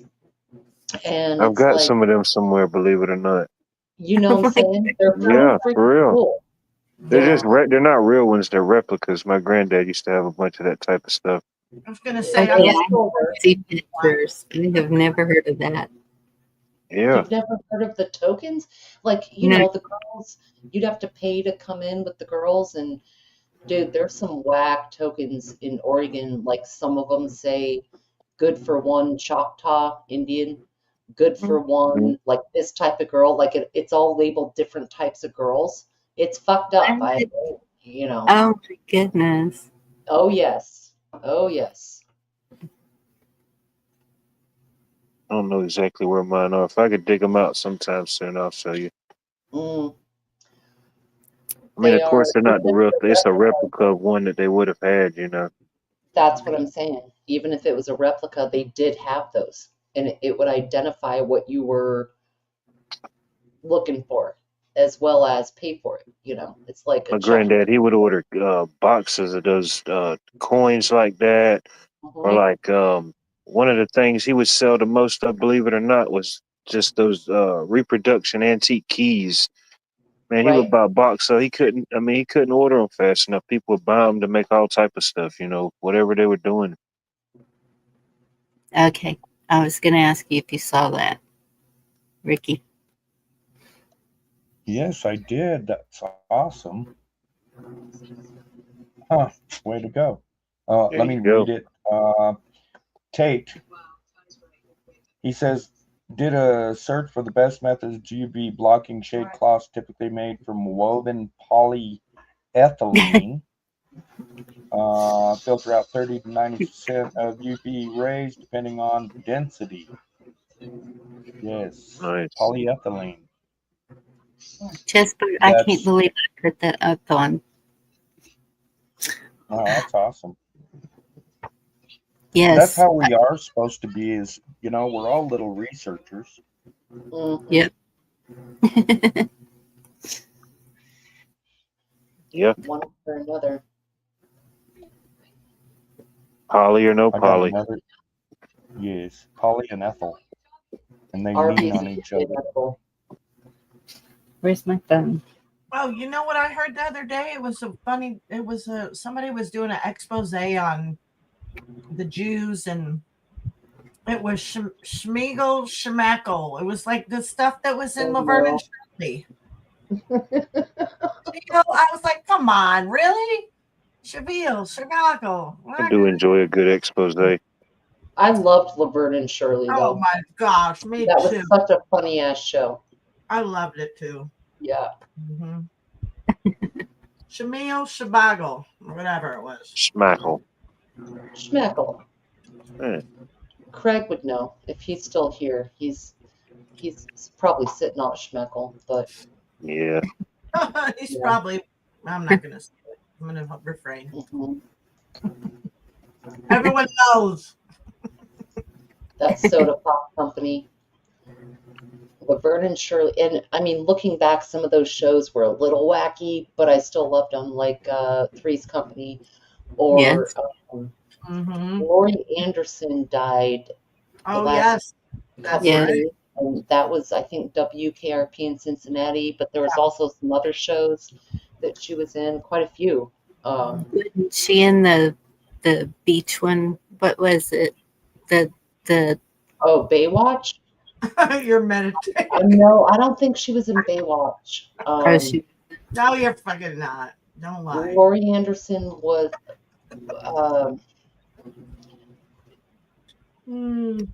WKRP, but dang it, someone in chat will know. Yeah, Moore? Taxi. Ever go on that? Mary Tyler Moore? No. I don't know what else she was in. The blonde Taxi. lady. Oh, someone says Taxi. Ohio Valley Prepping I says see Taxi. that. I saw a bunch of the men crying last night. Okay. No, she was an icon. Like, No, they loved her. Yeah. We all know what they loved about her. What did they love about her? the hair. Oh, yeah. It was her shoes. They were wonderful. It wasn't the eyes. Right. It's all in the eyes. It was the hair. Yeah. Oh, that was a good one. Craig knows. He's Normal all- circumstances, I'm always drawn to someone's eyes first. I don't know. Good night, Scrimshaw. Love you, honey. Sweet dreams. Great to talk Good to you. night. Good Good night. Thank you for coming Have a up. good night. Yeah, have a good week, everybody. Thank you for having me. Bye. Good night. Night. Wait, she was not a singer, was she? Who? Who's Lonnie? that? Laurie Anderson? No, I'm saying something. I don't know. no, she That was must on be the a different Lori Anderson. Okay, hang on. Yeah, that don't look like her at all. You know what No, I she saw was today? on- I wonder if anybody else saw Why is the it? the meme and the post that what's her I don't know what her first name is. The Sweeney chick is a psyop, and it had about 12 or 15 pictures of her covering her one eye. Oh, Sydney Sweeney with the jeans ad. Mhm. Sweeney Todd. Yeah. They said she was a psyop, and they showed a bunch of pictures. Now somebody could have put that together. In all fairness, How do these things even go viral? How does this gene ad even become a thing? I don't know. They make a big deal out of it, and that's It's all how about the gene hack, man. Yeah. Everything this year has been gene related. none of us here give a shit. So I don't know why we should be running the world. Well, maybe I did give a shit. Maybe you did. Maybe for once, this was the one topic I cared about. You How am I know, supposed to know? I'm not a mind reader. hey, I don't even care about it anymore. Mm-hmm. Yeah, I hope not. I put jeans on. Just saying. Bonnie said I had to if I'm coming up. Put on my stretchy pants. How would you feel, though? Prove it, Ricky. I think you're pantsless. Underwearless, maybe. Pantsless, no. Cynthia, I think you're right. Burt Reynolds, yes. Yeah. Lonnie was married to Burt Reynolds. Yes. I think you're right. She was in a bunch of TV shows and stuff, and it was definitely her eyes. They were beautiful, beautiful eyes. They're stunning. Rabbit said she was in Policewoman. Oh, I love the cop shows. Cagney and Lacey and Hill Street Blues. Oh, man. I can still play that Hill Street Blues on the piano. That was our show, Chicago Cops, you know?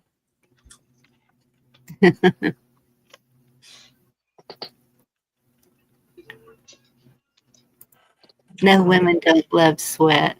Who said that? Only if it's mixed with sawdust and a little bit of fuel, and that'll work.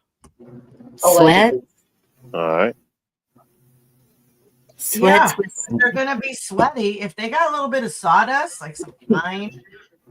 I'm talking about sweatpants. Oh. But D went deep. I went, Yes, she did. There you go. and working, sweating and looking good, glistening in the sun. Yeah, like a contractor working on a building. Oh my goodness. The lumberjack fantasy. There's a lot of lumberjacks out here. I'm just saying. So I don't know, girls. I like it. I like the work ethic. That's the turn on. They're not sitting on the couch playing video games. They're freaking killing it. They're after it. Yeah, I understand. Yeah, I don't want any sawdust. By the way, Bonnie, in Texas, it's sawdust with an R. Sawdust. He did say sawdust. I heard it. Really? Sawdust. Any sawdust smells good. Any tree, a sander. That's more like a watered down version. It's not the same. It's got to be sawdust from like cutting the wood, not just sanding it. That's more like soft work. I want hard work. Okay, many tools. Okay, so what about lacquer thinner? No, that's not like chemical. No, come on. That's hard work, man. Painting cars. Oh, stain is good. Like stain. Not stain. No, like. No, lacquer thinner. No, that'll give me a headache. I don't want them to smell them like that. Oh, man. It does smell pretty good. You open a brand new Sharpie, a black one, with the orange, with the cow on it. Back in the day. Oh, man. No. You can feel your eyebrows growing. Did you like rubber cement too, Roots? I bet you did. I bet you liked rubber cement too. Yes, rubber cement. Yes. Oh my gosh. Whiteout. Fuck yeah. Wow. Yeah, all those smells. I knew it. I just couldn't prove it. Yeah. Oh my God. Virginia Roots eats glue. I knew it all along. Good night, Cynthia. Love you. But I would rub it over my palm till it dried and try to peel it off in one piece. That was Elmer's. But it didn't smell glue. Yeah, that was fun. So Virginia wants an office manager type. Got it. What? Well, yeah, my mom was a receptionist, or is still. So, yeah, I was exposed to a lot of office products. And honestly, I learned how to use a typewriter way back in the day. The nice. Clink, clink, clink, and then certain. I love a typewriter. And you got to learn how to change the ribbon and how to do the whiteout and all that stuff. Yeah, it all smells good. So, Virginia, I have a question. I love it all. Let's take me back. Take me back. It's so awesome, though. You So know, nostalgic. the clink. Yes. I do have a serious question for Virginia. Come on, Ricky. No, you don't. Yeah, I do. I really do. I Fine. gotta get it out. Spit So it out. Virginia, Take a day. when you say office products, are you talking about the men that work in the office? Absolutely not. I'm talking about all the wonderful tools and Okay. papers. You know, like when it went up a notch, you had the that paper. It was like contact paper, or not contact. Where it would copy. So you would do like you'd be typing, but it would put off like this weird copy. It was sort of a bluish gray, the ink would come off. When it did that, Yes. that smelled good too. Those The machines. typewriter? The typewriter did it? No, No, it wasn't a typewriter. It was a Bonnie, like what the was it? It had the I'm trying to think with carbon tape on the side. You Paper. know, when you carbon lift the tape. Thank you. It was we Yes. had an office supply, and I'm sitting here like, oh my Yes. gosh, what that carbon is. paper. Mary Freeland said Yeah. carbon paper. Yes. Yes. Is that it? Oh yeah, that had a good sniff too. Nice. Yeah, we liked all that stuff. It was all like new before our eyes as it came out. It was. Yep. Mhm. What's up, Rabbit? Totally Yeah, my was. mama bought an office supply, and then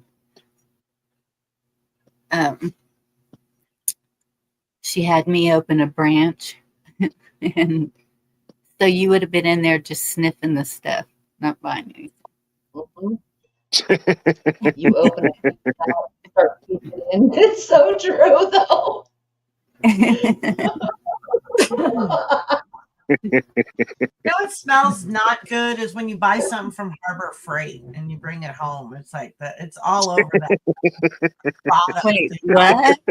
Whenever you buy something from Harbor Freight and bring it home in your car, it's like it doesn't smell good. It's like it's the whole store is on every product in there.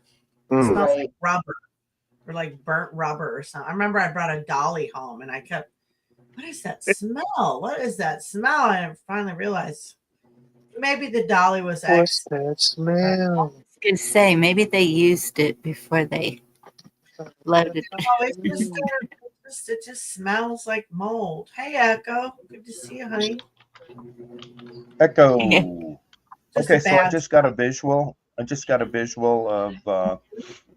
Dee standing there sniffing the dolly with her hand up. And found it. There it is. Bingo. Oh, yeah, that's it.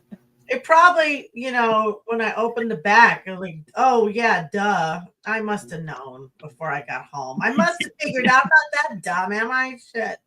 Don't answer that, some of you people in the chat. You lurkers hating on me. I don't go around sniffing things that I buy. Echo's a lurker, but she doesn't hate me. She loves me because I love you, Echo. Official Harbor Freight sniffer. Yeah, man. Everything smells like rubber in that store. You know it does. Like freshly made rubber. Nice. So is that a bad smell? Yeah, it's Rubber? not. It's not Really? good. It's not like the sawdust and fuel and sweat. Right. They can It make is different. a out of that shit. It's kind of I plastic. just bought a rubber mallet. I'm gonna have to see if it has a smell.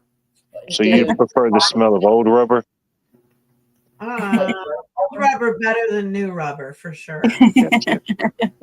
Yeah. This is All right, now Old Now y'all rubber are fits trying like a glove, now y'all are starting to freak me out. Just saying. Oh man, getting away It's from turned rubber. into the after midnight show. Yeah, it kind of did. But Dee is right about the smell of wood, sawdust, like that kind of thing. I have come from several generations of loggers. They went from Texas to Oregon to Northern California back to Oregon. And like there is, yeah, it's a thing. It's I don't Right. know, gets into your DNA or whatever. And I know a lot of people in construction, and there is something about like wood. Yeah. That doesn't help getting away from rubbers, but I mean like Yeah. solids. Some people just prefer the smell of good wood, you know? Wood Yeah. and rubber, That's what they baby. like. Yeah. Yeah, you can tell a good wood. What gets them going. Got it. Good wood and All right, old Virginia. rubbers. Yeah, them old rubbers. Okay, Virginia, I got a question for you. Onion Do and you Drake. smell wood in Do I the need to morning? grievances? Wait, go ahead. I'm sorry. Oh, Real wow. certain. Morning wood. Do you smell morning wood, Virginia? Of course. Okay. We're going to close this one. Hmm. Yep. Sorry. My bad. Tomorrow night, per request, I'm going to go over wills, trusts, Mm, how to secure your property for the ones you love. Mhm. Okay. Nice. So y'all all have a good night. Thank you for joining us tonight. Go to restoreamerica.org and y'all try to be good. Mm-mm. God bless y'all. Good night. Did y'all want to say something? I'm just like trying to close. Much love, everyone. I'm Sweet hungry. Peace, love, and bacon grease. Greg. Oh, sorry, Juan. Totally rude. I yield. I do. I yield too. I yield to. Good night, everybody.